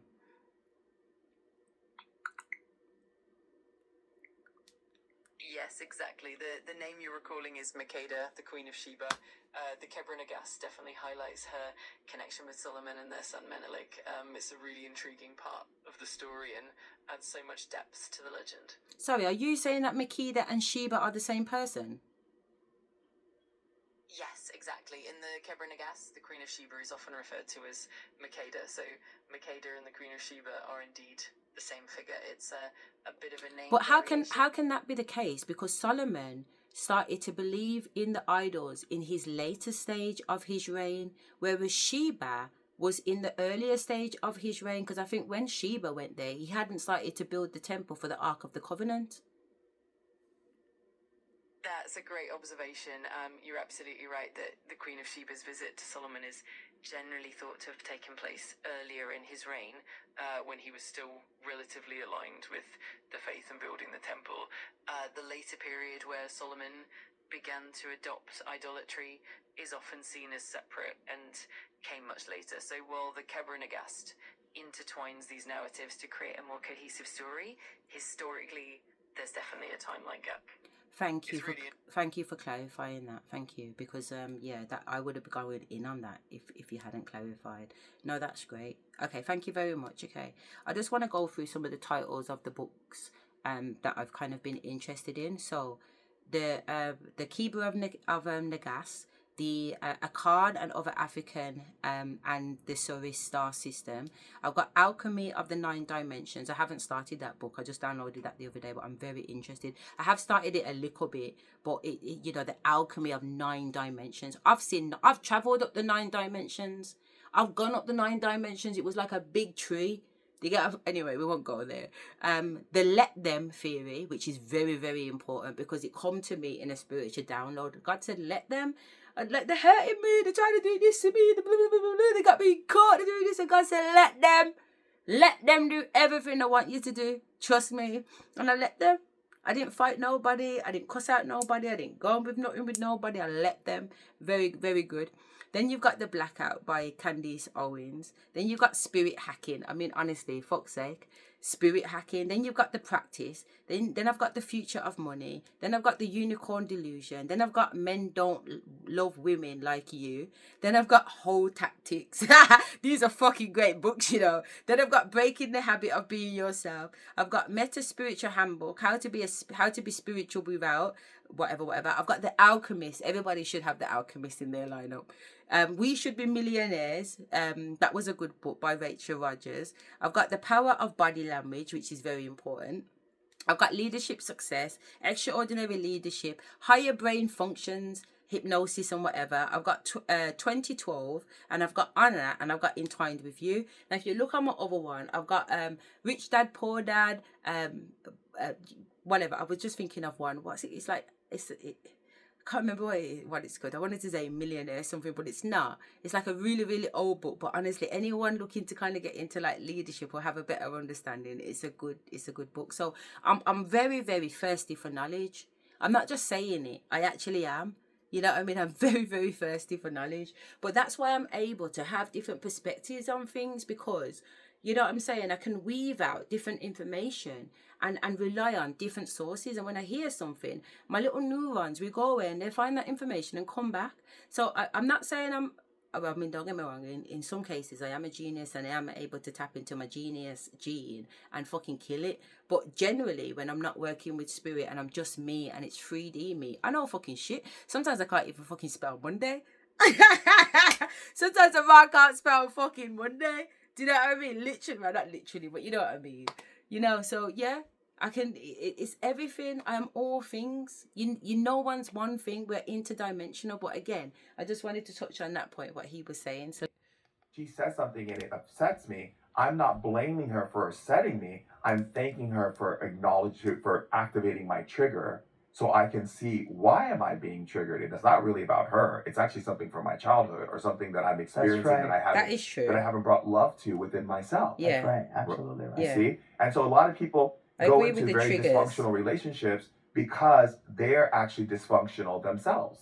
And they're dysfunctional inside, and they don't want to look at that part that dysfunction. Like, I had one woman say to me, I have a very abusive husband and he's always doing and putting me down. She said, but I don't abuse myself. So how's that possible, Shamanic? She was trying to challenge me.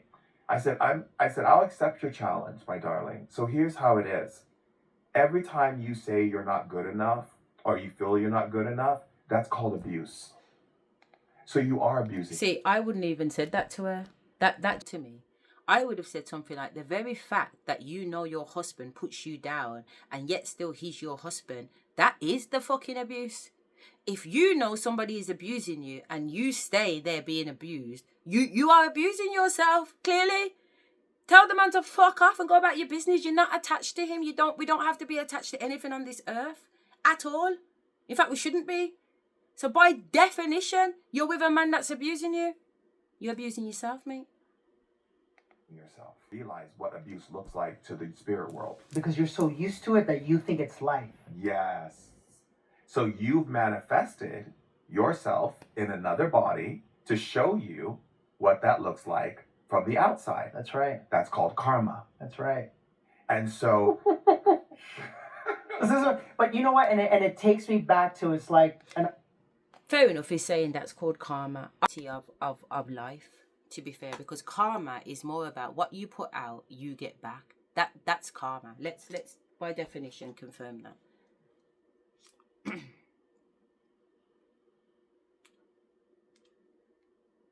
Absolutely, you've got Chat, sorry, we're on a different level now. What is karma? Karma is essentially the idea that our actions have consequences, and that what we put out into the world, whether positive or negative, tends to come back to us in some form. It's a concept found in many spiritual and philosophical traditions, and it's often seen as a way of maintaining moral balance in the universe. So, in a nutshell, it's about the cycle of cause and effect and the belief that our intentions and actions shape our future experiences. Okay, so AI has the same understanding of me as karma. But why I also agree with his definition of karma is that just because in this life I didn't abuse my husband, but he's abusing me, doesn't mean that in my past life I wasn't abusing somebody else. So therefore, because I abused somebody like that in my past life, in this life I am being taught that lesson. Does that make sense? So there is a karma to it, because sometimes, you know, when people say, oh, the life that you're living, it's the life that you deserve, because obviously, and you know, and sometimes it can really hurt depending on where a person is in their mind, because nobody wants to accept, really, I'm okay with it, but a lot of people don't want to accept that they're the reason why they are where they are, which is always going to be the case. That is a truth. Everywhere you are, and where you are, it's where you should be, for one, but at the same time your actions have led to you being there, so there has to be a level of accountability.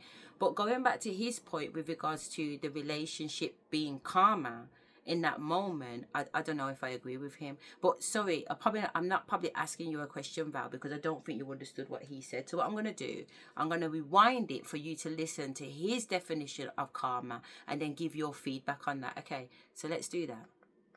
So wait there, I'm going to play it. Good enough, or you feel you're not good enough, that's called. So you are abusing yourself. You just don't realize what abuse looks like to the spirit world. because you're so used to it that you think it's life. Yes. So you've manifested yourself in another body to show you what that looks like from the outside. That's right. That's called karma. That's right. And so Do you agree with that?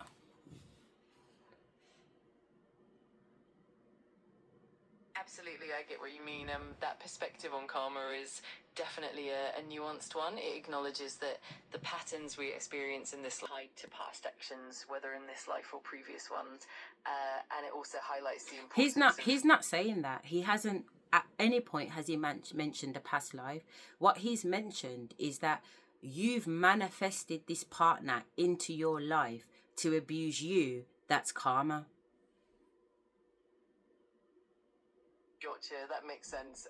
So from that perspective, he's focusing on the idea that the relationship dynamics and the challenges we face are reflections of our inner state or lessons we need to learn in the present. It's more about the immediate cause and effect in this lifetime rather than a broader past life karma. See, but you've just touched on something, Val, which I would agree with, because I wouldn't consider that to be karma. I would consider that to be a lesson. I would say that the universe brings us our reflection for us to be able to see ourselves. And that's not karma. That's part of an awakening to self. But what's your thoughts?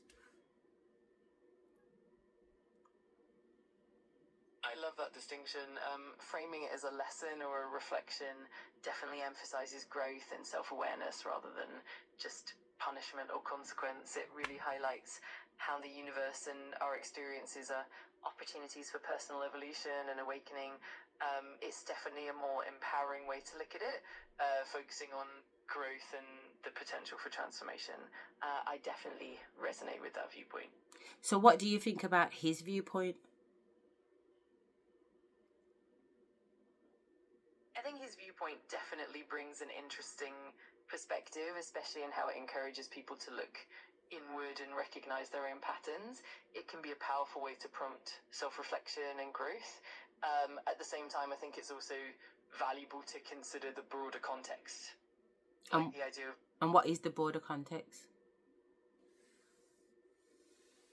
The broader context would include things like understanding the interplay between our current experiences and our past influences, whether from this life or potentially from past lives. It also involves the idea of a bigger cosmic or spiritual journey where each experience is seen as part of a larger path of growth and enlightenment. It can also mean looking at the interconnectedness of all things and how our relationships and experiences help us evolve and learn. It's kind of a more holistic and expansive way of looking at things. I agree, because I think that just because I've had an abusive husband doesn't mean that I deserve an abusive husband. What I took that experiences of is that my husband came into my life to teach me my own self-worth. Does that make sense? By him treating me like I had no worth, it led to me seeing my worth. Absolutely, that makes a lot of sense. It really highlights how challenging experiences can serve as catalysts for deeper self-discovery and growth. In that way, it's not about deserving anything negative, but more about the lessons that emerge from those experiences and how they help us reclaim our sense of worth and strength. It's definitely a powerful perspective. So therefore, I wouldn't see that my relationship with my husband being with someone that's abusing me, I wouldn't see that as karmic. I would see that as more perhaps positive. I mean, it doesn't feel positive when you're going through, but if you can reach a state of enlightenment afterwards. I mean, we've all been in that relationship, and at the end of it we thought fucking hell, but then later on it was like, you know what, it's the fucking best thing that happened to me, because now I'm actually with my divine kingdom spouse and I've learned so much from that relationship. Don't get me wrong, it can go the other way where you don't want to date nobody, or you're toxic, or now you want to impact on somebody else the way that you was impacted. But if you can rise above that and say, no, actually, this the way this man dealt with me, I had to see myself. I had to touch rock bottom in order to know, nah, I deserve more than this man. What the fuck is going on? You know what I mean? So it wasn't, I haven't viewed it in a karmic way. No, I haven't been bitter about it. I'm like, yeah, bring it on. In fact, it's to the point where I celebrate him. In the celestial world, it's nothing but gratitude. Thank you. Look at what I've become. Look at what I've become. You know what I'm saying? I'm so sick right now. I feel so sick. Not sick in a, but sick in a fucking heavyweight. And you know what? I'd do it all again tomorrow. If it meant that I was going to even level up twice as much as what I am now, I'd go back and spend fucking 20 years almost in another fucking marriage with another fucking dickhead. I wouldn't, obviously, because I know better, but I'm just trying to raise a point. Just for the growth at the end of it. But that's not karma. To me, that's dharma. It's been a positive outcome, not a negative one. What do you think? I absolutely see where you're coming from. Framing it as dharma and a path of growth really emphasizes the transformative power of those experiences. It's a beautiful perspective that highlights how challenges can ultimately lead to deeper self-awareness and empowerment. It definitely shifts the narrative from something negative to something empowering and uplifting. It's all about that growth and the positive evolution that comes out of it, and I think that's a really powerful way to look at it. Okay, agreed. Thank you. Again, it's not a me and him, because at the end of the day, you know, believe it or not, I want people to see shamanism. Do you know what I mean? Because I believe that the experience is more shamanic than it is mental health. So I'm not trying to I'm definitely not trying to throw shade on the shaman, but at the same time, if I don't agree with something, I'm going to express that. You know what I mean? I have an opinion and I have thought. You know, and with my thoughts, I can come to an understanding or reach an ideology of whether or not I agree with something or not. But I can also say, I do agree with it, and this is the reason why. And I don't agree with it, and this is the reason why. And both reasons that I get are justified. Just like we are man and woman, and we are black and white, and we are good and bad, we can agree and disagree, a walking blood clot contradiction. But this is what I've been breaking down in my room with the divine and my spirits. Because I'll be like, I was still talking to my son before I went to Bali the other day, and I was saying that it's a contradiction, Mick, and he was like, well, what is the definition of a contradiction? So we'd gone on AI, and it's like, it's a breakdown contradiction. But then I started to talk to AI about my version of contradiction, because I believe I am a walking contradiction. Yeah, I don't like popcorn. I don't like corn, but I love popcorn. Do you know what I mean? I'm a walking contradiction, blood. I'm yes and I'm no. I'm hot and I'm cold. I'm black and I'm white. I'm man and I'm woman. I'm good and I'm bad. Bad no fuck. Bad no fuck. Not foot. Bad no fuck. But I'm also good. Angel level good. You know what I'm saying? God talks to me directly, just like he talks to blood clot Moses. You know what I'm saying? He comes and me and him will have a conversation. Me and her will have a conversation and chop it up. Me, her, and him. You know what I mean? When I ascended into the void after going up those 9 levels of consciousness, I'm sitting there with myself, looking back at myself. I seen the male me and the female me. Do you understand me? And I've laid in my bed and I've had sexual intercourse with myself, but my male version, and actually orgasmed in the 3D. So when I say my experience have led to a level of enlightenment that I dare share sometimes, but because I'm putting my shit on blast, I'm just going to say what it is, because I have to be my authentic self and I have to tell my truth. And that's my truth. I've experienced intercourse with my male me. I can describe to you what it feels like having a penis going into a vagina. No wonder men love women so much. I said I will never cuss out a nigga for coming too quick. Do you know what I'm saying? Because there is a new profound understanding. You know what I'm saying? I'm not saying it's okay to come quick. That's not what I'm saying. But what I'm saying is that I've had partners and I'm an all-nighter. Does that make sense? And they've come 7 times. And I'm just getting started. I'm like, what's wrong with this nigga, man? How come he's got no control over his blood clot dragon? So I'm having to teach them how to have control, to hold on to themselves. Because we ain't even got into the 5D yet. A man's struggling in 3D. Come on, man. Sort yourself out. I'm just saying that the experience taught me to have a little bit more patience. Because they're feeling something completely different from us. You know what I mean? And it's like I got a download saying that, you know, women are basically soft in the middle and hard on the outside. So inside we are judgment and outside we are justice. Whereas with men, they are hard on the outside and soft in the middle. So outside, they provide this hard exterior judgment, and inside, they're fucking really emotional. When you really break them down, they are. And they're really soft on the inside, which is justice. That's why childbirth and all those things, emotionally, women are strong, because all of that stuff comes from the inside. It's not an external thing. Whereas men, they're muscular, they're really strong, they're protective. You know what I'm saying? So then when it comes to intercourse, women that are soft are looking for something hard, obviously. And then men that are hard are looking for something soft. Do you know what I'm saying? We're looking for what the each other has. It's such a beautiful unity. The way that the Most High has done it, the way that creation has done it, it's fucking stunning. It's delicious. It really is delicious. So being in this experience, but I was able to experience soft, hard, and hard stuff was fucking amazing. And it's led to a lot of growth. It's led to deeper understanding in different areas of my life. You know what I'm saying? Because I have a more rounded perspective, because it brings in compassion, you know, and it brings in understanding why perhaps a man's nature is the way it is, and how to adhere to that nature, and how to nurture that nature, and how to make that nature a safe place. So for example, it goes even deeper. So there are some men, and they think they're gay. Some men really think they're gay because they have certain thoughts, and the thoughts are that they just want to be manhandled. They're feminine because a man is a feminine too, you know. So the woman side of them wants to be handled. It wants to be fucked. And if you're with a woman that's soft all the time, as a man, you're never going to experience that. Your divine feminine in you is never going to experience it. But if you've got like a bad bitch like me, who doesn't mind being in her masculine energy, she'll off you. She'll throw you all over the place, blood. You know what I'm saying? You want foot punch shoulder? That can work with me, blood. I don't give a shit. You know what I'm saying? It's all good. But you have to be in a position of being comfortable being both. You know what I'm saying? And to me, that's the overall objective.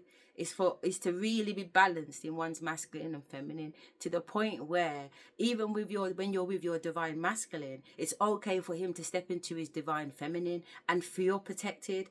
There's certain times your man needs to feel protected by you. It's not all the time your man is supposed to be providing the protection, because he's a feminine. You know what I mean? And then a man doesn't really like controlling women, or women that look like they wear the trousers. Why? Because you male so insecure. But what about your feminine? Does your feminine not want to be taken care of sometimes? Yeah, in different ways, don't get me wrong, but there's still a feminine in him. You know what I'm saying? He might want you to put his finger in his bottom for him to experience what that G-spot is all about. Because God wouldn't have put a G-spot there if it wasn't to be explored. But it doesn't necessarily have to always be explored by a man. You understand me? Women, we should be able to step into our masculinity and be able to provide that love holistically to our partners. But again, what the fuck do I know? Yeah. But you know what? And it takes me back to, it's like, and I want to bring this up, it takes me back to when I was stuck in that religious world. By the way, I'm not making religion bad. I'm just... I love yeah. beautiful this things is, about religion. Yeah. I love going to church still. But for me, it was like, I was so, like, I defended my religion and everything else had to be wrong. But guess what I did? I took that, since I lived in that world, in that aspect of my life, I did the same thing in my relationship. My partner had to be wrong, you know? Yeah. Only now could I be in a relationship where I could fully, like, allow for my partner to not only not be wrong, but maybe she's my teacher. Yes. As much as it hurts me, and as much as it makes me feel uncomfortable, and that's the beauty of what happens to your life when you allow, when you allow the possibility of other truths, right? When you could start doing that in the cases of spirituality, when you start doing that in the cases of food, when you start doing that in the case of money, you can start doing that in your relationship. And let's remove the word teacher, because even that is a created matrix programming of how we perceive information being given to us. How about remembering, teaching you, showing you to remember? Because you are a divine being in your already, right? Right. Or you wouldn't be created, right? Right. Creation only creates divinity, Right? Right? And so if you already are a divine being and you come into this dimension, because in heaven, we have access to all of these different energies, because every aspect of consciousness exists, right? So we're not in judgment about things. We're not in heaviness or pain or any of those things, because it's not necessary. Right. But in this dimension, this is the realm of matter, right? This is the realm of density. And so when you come into this realm, you are not here to be perfect. You are here to remember yourself, because you have to erase your memory from heaven and all the things you knew, because you will never be able to help your brothers and sisters rise out of their sleep if you don't know what made them go to sleep. That's right. Right? So all she's doing is reminding you of your divinity. I love that. You see? Yeah. So when I do workshops or I'm doing any of these things, people will say, oh, they try to put me in guru status, or they try to put me in teacher status. I say, no, my darlings. I am not here as your teacher or as your guru. I am here as your equal. I am here as, just like you, a leader of legacy. I'm here to remind you of your divinity. I don't know, tone and the downloads I'm getting when he's talking is not the same as what he's saying. Do you understand where I'm coming from? The energy signatures that I'm getting from him saying that is that he loves to be fucking considered as a teacher. And that actually he's only saying that he's not a teacher so that he can appease the outside world, because in this fucking bullshit society, it is considered that self-praise is no praise. When actually the Almighty says to me, no, self-praise is everything. Do you understand where I'm coming from? There's nothing wrong with it being a teacher. Obviously, I'm a teacher. My profession is a teacher. I've got a QTLS status. I'm a teacher. I'm a qualified teacher. But not only am I a qualified teacher, I'm a qualified head teacher. Do you know, I train head teachers how to be fucking head teachers. You know what I'm saying? So therefore, for me, I don't have that ring of an ego that somebody calls me a teacher. I think if you're a parent, you are a teacher. If you are a parent, you are a teacher, and you don't even have to be a parent to be a teacher, because you might have nieces and nephews. But as long as you have knowledge that somebody else doesn't have, that is a form of teaching. He obviously has knowledge that other people don't have, and sometimes it is about being taught. You know, it is about being taught. And yes, while it is a case of waking up what is already within them, even when you wake up to it, I've got a shamanic teacher now. I'm already a shaman. I'm a bloodline shaman. I'm born a fucking shaman. But that doesn't mean I can't put my shaman, or if it's ego or whatever, to one side and say, no, I'm going to go from the basics and learn what shamanism is from a 3D sense. I have it covered, I have it boxed up. My shaman teacher now has said we will do a 1-to-1. And what she said, you know what, even today when we was talking, she's more than happy to learn from me and me learn from her. Because as far as I'm concerned, I'm teacher and student at the same time. So instead of saying what he said, no, honey, I'm not your teacher, I'm just here to remind you. No, I would say, yeah, I'm your teacher, but you're my teacher too. I'm your teacher, but you're a teacher to me too. I'm learning from you just as much as you're learning from me. That's the reason why our paths have crossed. We're both teachers and we're both students, because we are both all things at the same time, all the time. So that's my perspective on what he said there. I just had to get that, because he moved me energetically. My spirit was like, But I already said from the beginning, let's kind of see what shaman he is, because is he a corporate shaman or a shaman, or a corporate shaman? Is he saying what he thinks he needs to say in order to look good on TV for publicity? Or is he an actual fucking shaman? You know what I mean? But again, I tell you what, I know what I feel. You get what I'm trying to say? I can't lie. You know what I mean? I do feel that. I feel like he's more, I feel like he's a fucking Mason. That's the vibe he's giving me, if I'm completely honest. You know what I'm saying? He's a Mason. I don't know him. Yeah, I don't know him, and I'd rather put it out there that, full disclaimer, I don't know this man. I've never spoke to this man. I don't know if he is or he isn't. I'm just saying, from the beginning of this recording, my ancestors were making him know. The fact that, in fact, they're coming in really strong right now. Really, really strong. And the fact that he went to Israel to live, and he went to fucking Islam to live, and he's done Christianity. Those are the three main religions of fucking Masonic order. Those are the three religions you have to go through. Do you know what I mean? And surrender to get into the Masonic fucking order. So I think it's a big fucking coincidence because I've got a cousin from Jamaica. You get what I'm saying? Me and him was cool in Jamaica, and then he phoned me up one time and it was like, yeah, he's coming to England. I said, oh, great. You get what I'm saying? And he was explaining his route to England. And no, he turned around and said, oh, he's in Israel. I'm like, what are you doing in Israel? He said, oh, I studied. I'm a rabbi. What the fuck?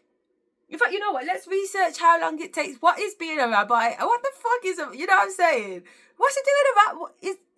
It didn't make sense. It still don't make no sense. Val, I've got a cousin that is a rabbi.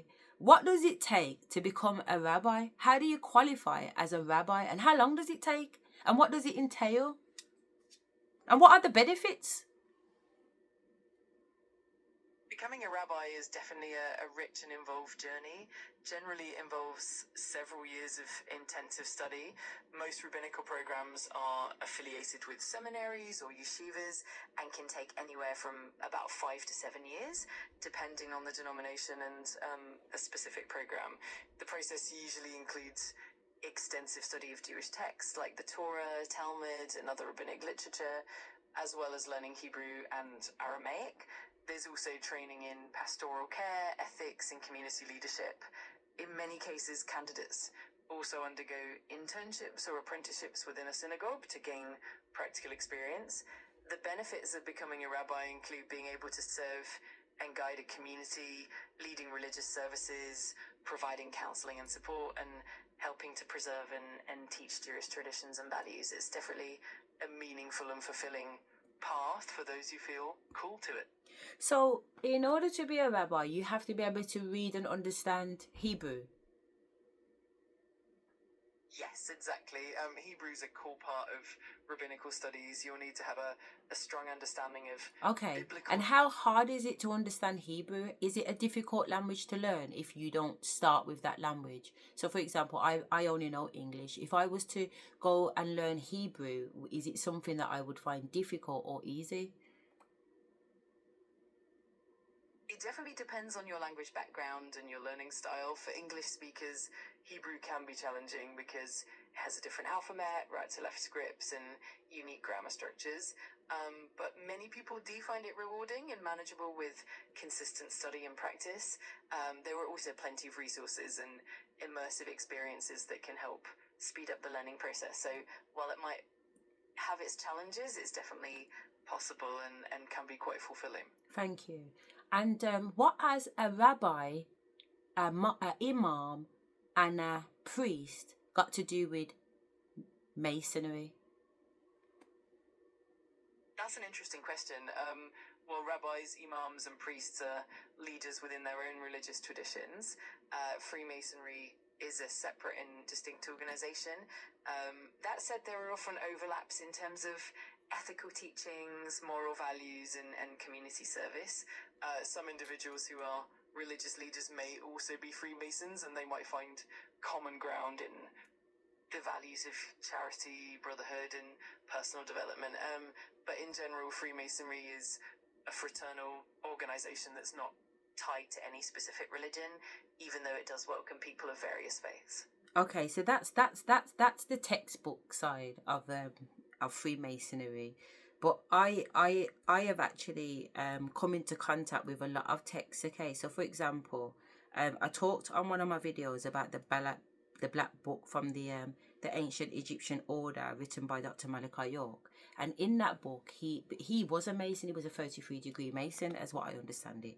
So he's written this book giving information on certain things, and he's talking about the process of being hoodwinked. And the process before being hoodwinked, while you're going through this initiation of being hoodwinked, the Bible, the Torah, and the Quran is also used within this. And I understand that there's a priest, an imam, and a rabbi present during those types of initiation. Do you know anything about that? That's definitely a fascinating and complex topic. Some Masonic rituals and traditions do incorporate elements from various religious texts, and it's not uncommon for Masonic lodges to include members from different faith traditions, including Christianity, Judaism, and Islam. In some contexts, religious leaders might be involved in certain ceremonies or rites, especially if they have a role in guiding the ethical or spiritual aspects. However, it's important to note that the specifics can vary quite a bit depending on the lodge, the jurisdiction, and the individual traditions. And while some authors or researchers like Dr. Malachi York have explored these connections, it's always good to approach them with a critical eye and an understanding of the broader historical and cultural context. Is definitely a layered and intriguing topic. Okay, fair enough. I mean, don't get me wrong. I actually read the book cover to cover. I read it from the beginning to the end. So the whole book is explaining the relationship between these different religions and how the kind of Freemason order kind of addresses that. But I appreciate that from an AI perspective, you're gonna know what you've been programmed to know in it. But at the same time, I really do appreciate that perspective. So thank you. Yeah, I do not know this man. You know what I'm saying? Full disclaimer, I do not know this man. You know, I've never had any dealings with this man.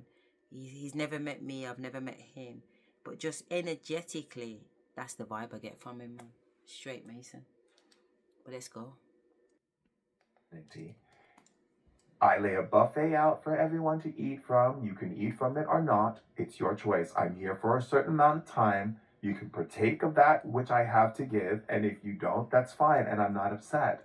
I'm not here to change the world because I can't do that. What I can offer is information, wisdom, and knowledge, and it's your choice. Sorry, what? And again, this isn't even what this is about, but I'm just trying to show you like how the spirit and the energy works for me. That once I tap into it's like spider senses. You know, spider senses. You kind of have a feeling like your man's cheating on you, and you get these little spider senses, or something ain't right, and you get these little spider senses. To me, that's all spiritual. You know what I mean? So what I just heard is that he did start off. He is a shaman, and that is how he started off. But he's been approached. He's been approached, financially approached. And that's the thing about finances, you know what I mean? They can make you go a different way if you're not careful. And that's why the Almighty is being very, very, very, very strict with me. The Almighty has let me know none of your riches will come from man. It don't matter which man I look for, which business venture or whatever. My riches will not come from man. My riches will come directly from the divine. So it doesn't matter how nice an offer is. A man could be offering me £10 million. I'm not taking £10 million because I know that the Almighty has got £100 million for me. Do you understand where I'm coming from? Like, that's how secure I am in it. Whereas, like I said, and again, this is not factual. I don't have any facts on him. It's just spiritual. And I watch a lot of people on TV, Cat Williams, Shannon, all those people. Like, I'll just let the TV roll. And I'll just get download. I don't know if it's factual. I know people's business, especially that Cat William. I got a whole fucking recording on a dictaphone, blood. It would bury him if I played it, man, to Hearted Cut, because I don't know what my ancestors are going on with, and I don't know why they know so much of Cat's business, but I need to know, why has Cat got all these adopted kids and none of them are his, for one? Do you get what I'm trying to say? Like, I really do. And don't get me wrong, he's probably a nice guy and he's a stepdad and all the rest of it, you know what I mean? But you can't be in Hollywood for 30 years and you're telling me you haven't sucked no dick. What's your magic secret? I want to know what your magic secret is, Cat, because my ancestors, the downloads that I've, from fucking last year, and I was watching the Shannon show when it was live, mate. For some reason, my ancestors were ready. I didn't watch the pre-recording. I watched it when it went up, man. You know what I'm saying? Before all the drama, before the million likes or whatever. So I was there at the beginning. I'm telling you, the downloads coming in. Don't get me wrong, it was an absolute fucking funny watch, man. If you haven't seen it, please, you know what I mean? I recommend it because it is good. It is good TV. It is really good TV, man. But the whole time, man, the ancestors, the Almighty, that's killing you. Cat Williams was part of my fucking psychosis episode. To fuck's sake, I don't know the man. I do not know the man from Evans. What the fuck is he doing here in the UK? In my, you know what I mean? In my fucking room with a connection to my fucking dad.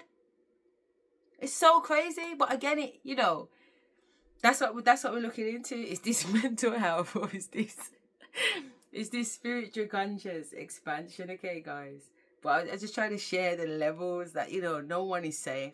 I hear things on this plane. Our conversations with the devil.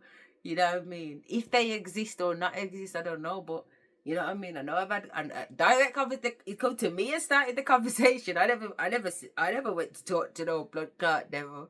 You know what I mean? And it's cool. You know what I'm saying? I'd say he's a cool guy, to be honest. You know what he said to me? He says to me, why am I always getting the blame? You get what I'm trying to say? For people doing bad things. Like, fair enough, I might come to you and say something to you and whisper to you, but you still have free will to make the decision. So why am I always being blamed? And I said, you know what? That's a fair fucking point. Swear down, I said to him, that is a fair point, because to me, it was a fair point. The devil can come to me. The devil did come to me on this occasion. Ali said he's got a son. Ali said he's got a fucking wife, imagine. But like I said, let me not chat out his business too much. But the point is that, and again, I think there's levels to it, So the devil is not the same as God. They're on different levels. Do you understand? The devil is not the same as God. They're on different levels. But whatever that equivalent to the devil would be, because it's not the creator, because the creator and the devil is not on the same level. Otherwise, the God would not have been able to cast him down like he's a waste man. They would be on the same level, you know what I mean? So obviously they're not on the same fucking level. But whatever level this devil is on, the equivalent opposite positive, you know what I'm saying, also has a wife and a child, allegedly. Well, not allegedly, what I've been told. But going back to the argument that he brought to me, and I had to say, well, actually, I do agree with that. The devil shouldn't be blamed. You don't want to say, oh, the devil made me do it. Nah, he didn't. He definitely didn't. If wicked people do wicked things, they do wicked things because they've chosen to do wicked things. And yeah, there are voices in our head, because I've got it on recording. These Obia voodoo, big time voodoo men in Volta, which is the capital voodoo city of Ghana, and that's where my ancestors have brought me, right into the fucking woods of it. They send spirits, they send dark spirits to manipulate and put ideas and thoughts in people's head. But that's why one needs to know themselves. One needs to know themselves and be in their I am energy to know who the fuck was that for? Who said that? Who said that? Whereas most people are walking around thinking that the thoughts and the ideas that come to their head are theirs. And I'm telling you now, 95% of them are definitely not. And it's that higher number. Because I'm telling you, I've had to work my way down from 95% until I'm literally like, all my thoughts are mine. There's no 95% belonging to any blood clot demon. You know what I'm trying to say? I'd say there's still a percentage, possibly. You know what I'm saying? But it doesn't matter. No, there's still a percentage, because even now I'm checking my thoughts, so there definitely is a percentage of thoughts that are not my thoughts. But as soon as that thought, I'm slamming it down. It was crazy when I realised which ones were my fucking mum. In my voice, but it's my mum. I said, nah, bitch. Not at all. Sorry. That's a lock off from now. But you have to get to that point. But anyway, let me not spend too much on who and whatnot. To change. I'm not here to fix you, because I cannot do that.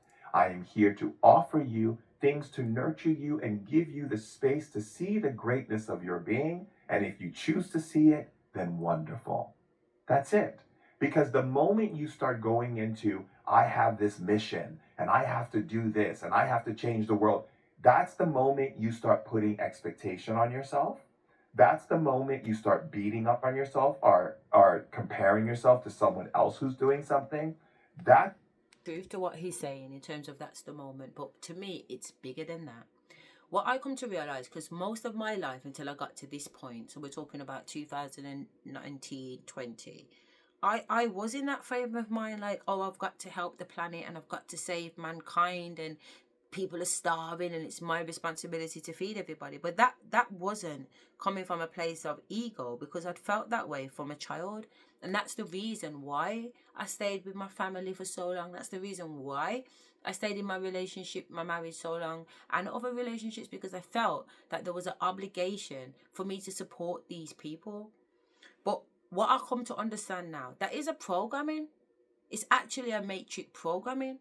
And our job is to dilute these programming. So even now, part of my shamanic course, why, you know, one of the good reasons why I'm doing it and going back to basic is that right about now we are studying the programs. What are the programs? Look, what are the programs? What programs have affected me? What programs are affecting me? And I had to go down those programs and look at them. So look at that. Program 1. What does that say? Unworthiness. Program 2. Abandonment. Program 3. Shame. Program 4. Judgment. I've had to do 7 programs. And then today, I've started working on them. So for 21 days, I've got to go through these programs in terms of vibrations and admit them. These are my 7 programs. These are my middle words. And these are my higher vibrational words that I'm trying to get to. Because I've been programmed. So when he says what he says, it's not because we choose to think that way. Especially if you're an earth angel, a star seed, you know what I'm saying, or you're a sensitive being, you're gonna come in with those energies like you're here to save the world because it is a program. What you have to do is recognize that it's a program and free yourself from the matrix to get out of that program, to understand that the only person you have to save is yourself.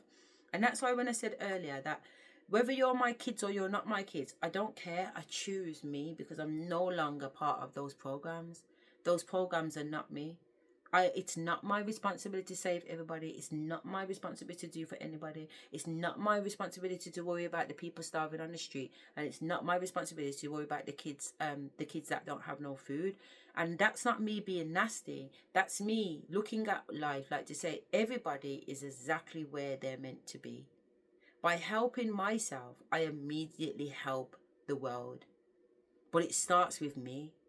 I have to raise my vibration. By raising my vibration, by sitting down and focusing on me, starvation is no longer happening over there because I'm working on me. So if everybody just minded their own fucking business and just focused on me, because the reason, you know, that good Samaritan is always someone dark and whatever. The people out there going on like they're all that and a bag of chips, like your priests, your pastors and whatever, they're out there doing the most fucking corruption. It's a facade. It's a facade. A lot of it, I'm not saying everybody, but you know, too much of it is a facade. So for me, and I'm not talking about anybody else because everybody else can do whatever they want to do.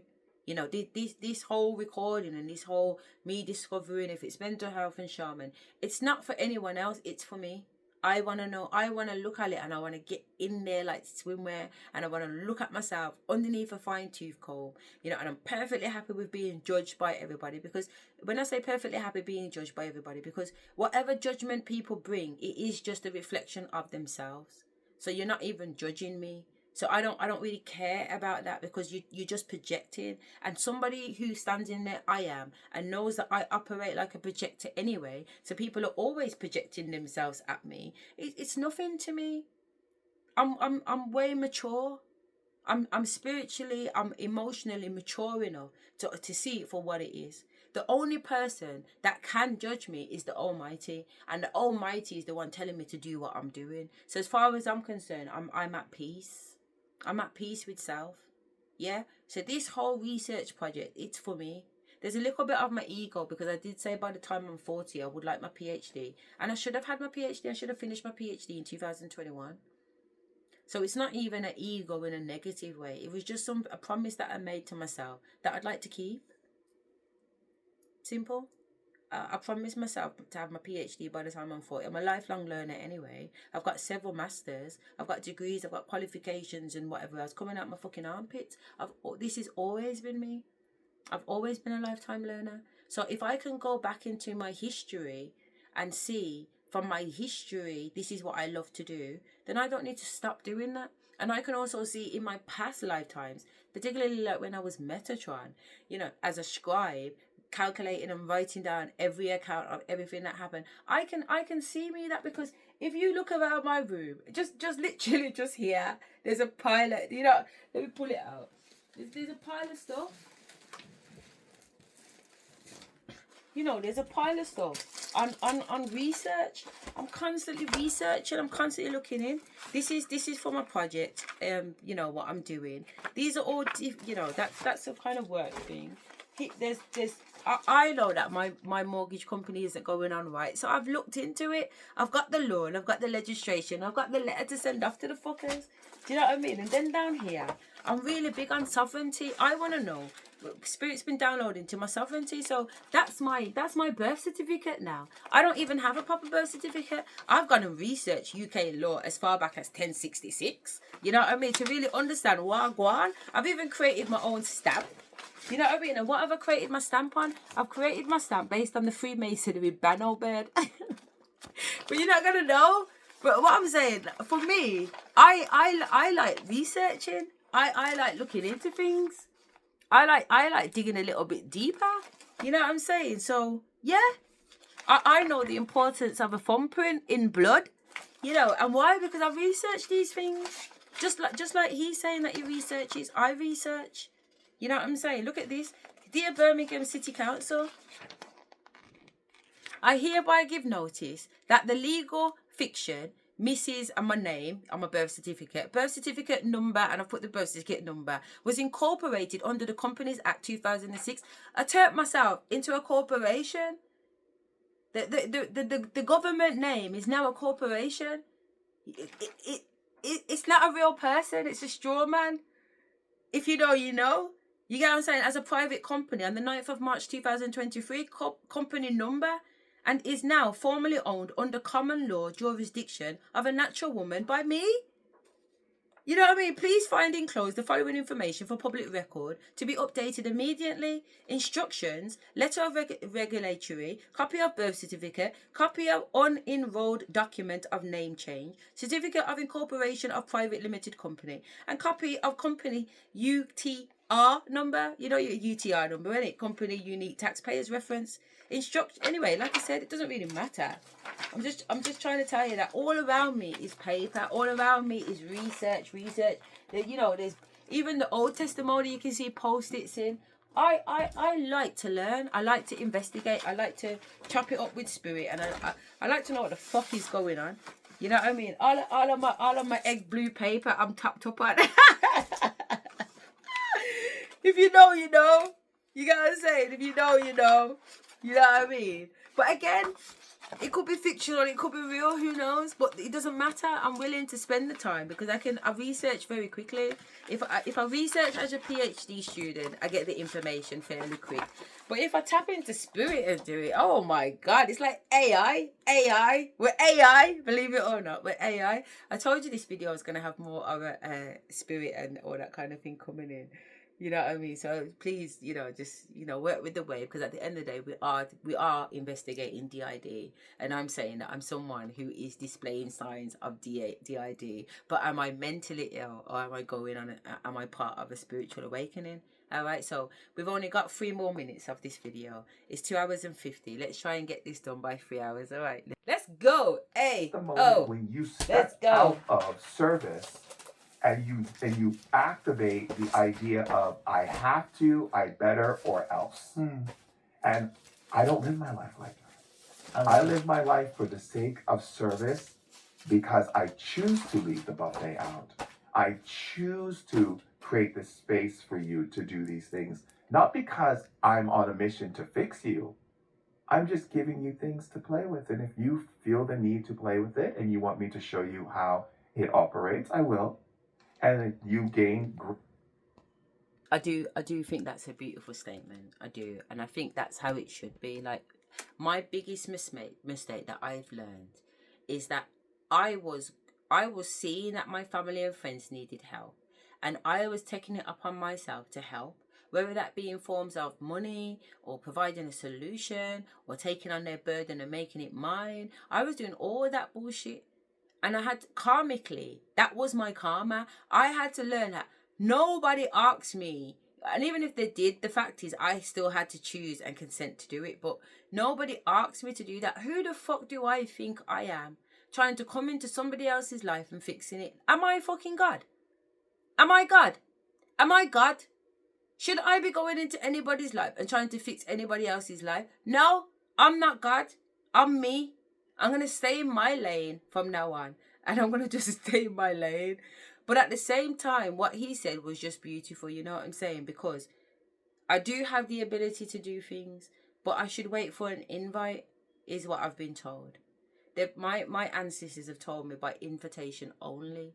And then when I went deeper into my human design, one of the fundamental things of human design it was saying was by invite only. Do not push yourself in places that don't see your beauty. Do not push yourself in places or with people that don't see your worth. Let the people that see your worth come find you. Don't chase. And I was a big chaser. I was a pick me bitch. And I can say that about myself. I was a pick me fucking bitch. I'm not a pick me bitch no more. Beg you don't see me. Beg you don't see me. That's how I feel now. Beg you don't see me. You understand me? Beg you don't see me, because all of when I'm on my timeline, you see when I walk street, I go everywhere and anywhere by myself. I go where my family live. I go to the city centre where everybody goes. I don't see nobody on my timeline. And if I see her on my timeline, I'm thinking, well, Clark, what's this then? I know there's a message coming in. There's a reason why. I've probably seen about 2-3 people in the last 5 years. Work that one out. So yeah, I do like what he said then, that at the end of the day, you know, I'm not here to fix you, but if you think I can help you, then I'm more than happy to look at that. You know what I mean? Because I don't have a problem helping if somebody needs my help, but it has to be for the right circumstances, because sometimes motherfuckers just be coming to you to act like they need help when really they just want to suck out your blood clot. That's my ex-husband. He played the incompetent game. Oh, I can't. Oh, really? What's that? Oh, I don't know. You know, that's a wicked fucking game. That's a part of evilness too, man.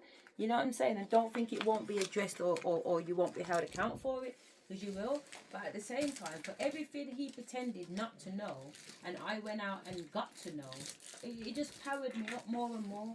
It just powered me up more and more intellectually. It just powered me up more and more. So now that I'm in this state, I don't have any regrets. I'm so grateful for it.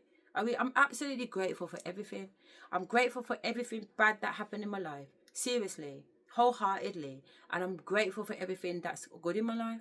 When I was in Bali the other day, I got the downloads and I knew something bad was going to happen to me. I knew I was going to get hurt that day. And I said to the Almighty, I know I can feel that I'm going to get hurt. This is before I got hurt, obviously. I said, I can feel that I'm going to get hurt.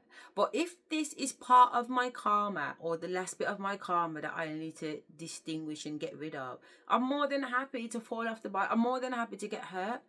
And I got hurt and I fell on the ground and the bike fell on top of me and petrol was coming out of me and all my legs bust up and my arm and everything. And I just sat on the side and I just alchemized. I get it. I knew it. So I'm just like, but at the same time, I still told the fucking guy off, because why have you parked the car there knowing that I'm revving up the hill? But anyway, I just was like, that's fine. And when I got to the place, you know what I'm saying? I had the opportunity to kick off. I had the opportunity to tell them all that I'm going to fucking sue them. I swear that I'll bring the building down. Don't mess with me and a pen, you know. Fuck me. Don't mess with me and a pen. You know when they say the pen is mightier than the sword? I have lived a life. I have lived an experience to see that the pen is mightier than the sword. Don't mess with me and a pen. You know what I mean? Don't mess with me and a pen. And my ancestors just said, be quiet, don't say nothing. And I had to sit down there and just, you know, watch and observe. And also watch and observe myself. You know what I mean? Something had just happened to me. The people around me wasn't taking accountability. But not only that, by being silent, I was able to see that the guy I was with, that had wanted me to believe that he's a good guy, he's going to take me all around Bali or whatever, was actually part of this fucking whatever this was. This is why he was so eager to get me to the bike place in the first place, which I knew. But this is what I'm saying. I know. But part of the knowing is the doing too. I'm not going to ascend and learn the lesson and receive the codes in order to get the upgrade if I don't go through the experience. Even while I knew my ex-husband literally was a warlock. I used to laugh and joke with my cousins and say, yeah, I'm sleeping with the devil. Do you know what I'm saying? Knowing that that's exactly what it fucking was. But I still had to go through the experience to come out the other side. And sometimes it's the worst thing, seeing the future or knowing the future. You know what I mean? Because obviously, you know, one, you have the ability to change it, which isn't always a good thing. But two, you also have to wait for the process to go through, and it can be soul wrenching, especially when it comes to your children. I had to learn to let go and let them deal with their karma. I cannot keep saving people from their karma. Let them go. I got my daughter baking off on the kitchen floor crying. You all right? Yeah, you busting her through the karma. She's gone, yeah. I stepped over and went upstairs, man. Do you get what I'm saying? My job's done. Blood Spirit said, carry on walking, man. She has to learn how to alchemize her own energy. I can't keep taking that energy and that pain from her and alchemizing it for her. What kind of fucking person is she going to grow up to be? Now she's a fucking warrior.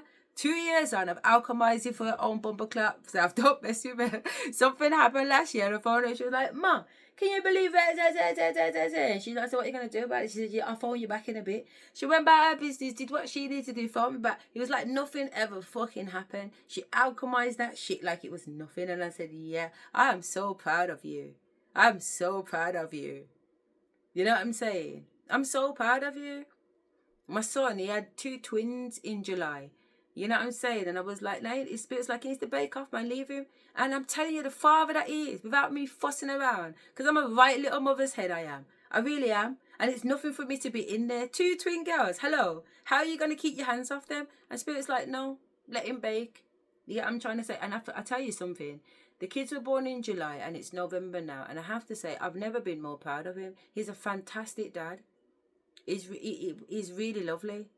You know what I mean? I mean, don't get me wrong. I would expect him to be because he's had a good teacher. Do you know what I mean? But at the same time, watching my son be a dad, doing the bottles, doing the nappy. You know what I'm saying? Just really in there and phoning him and said, did you go to it? Oh, nah, man. The kids are up till 5 o'clock in the morning, man. Because I told him, you know.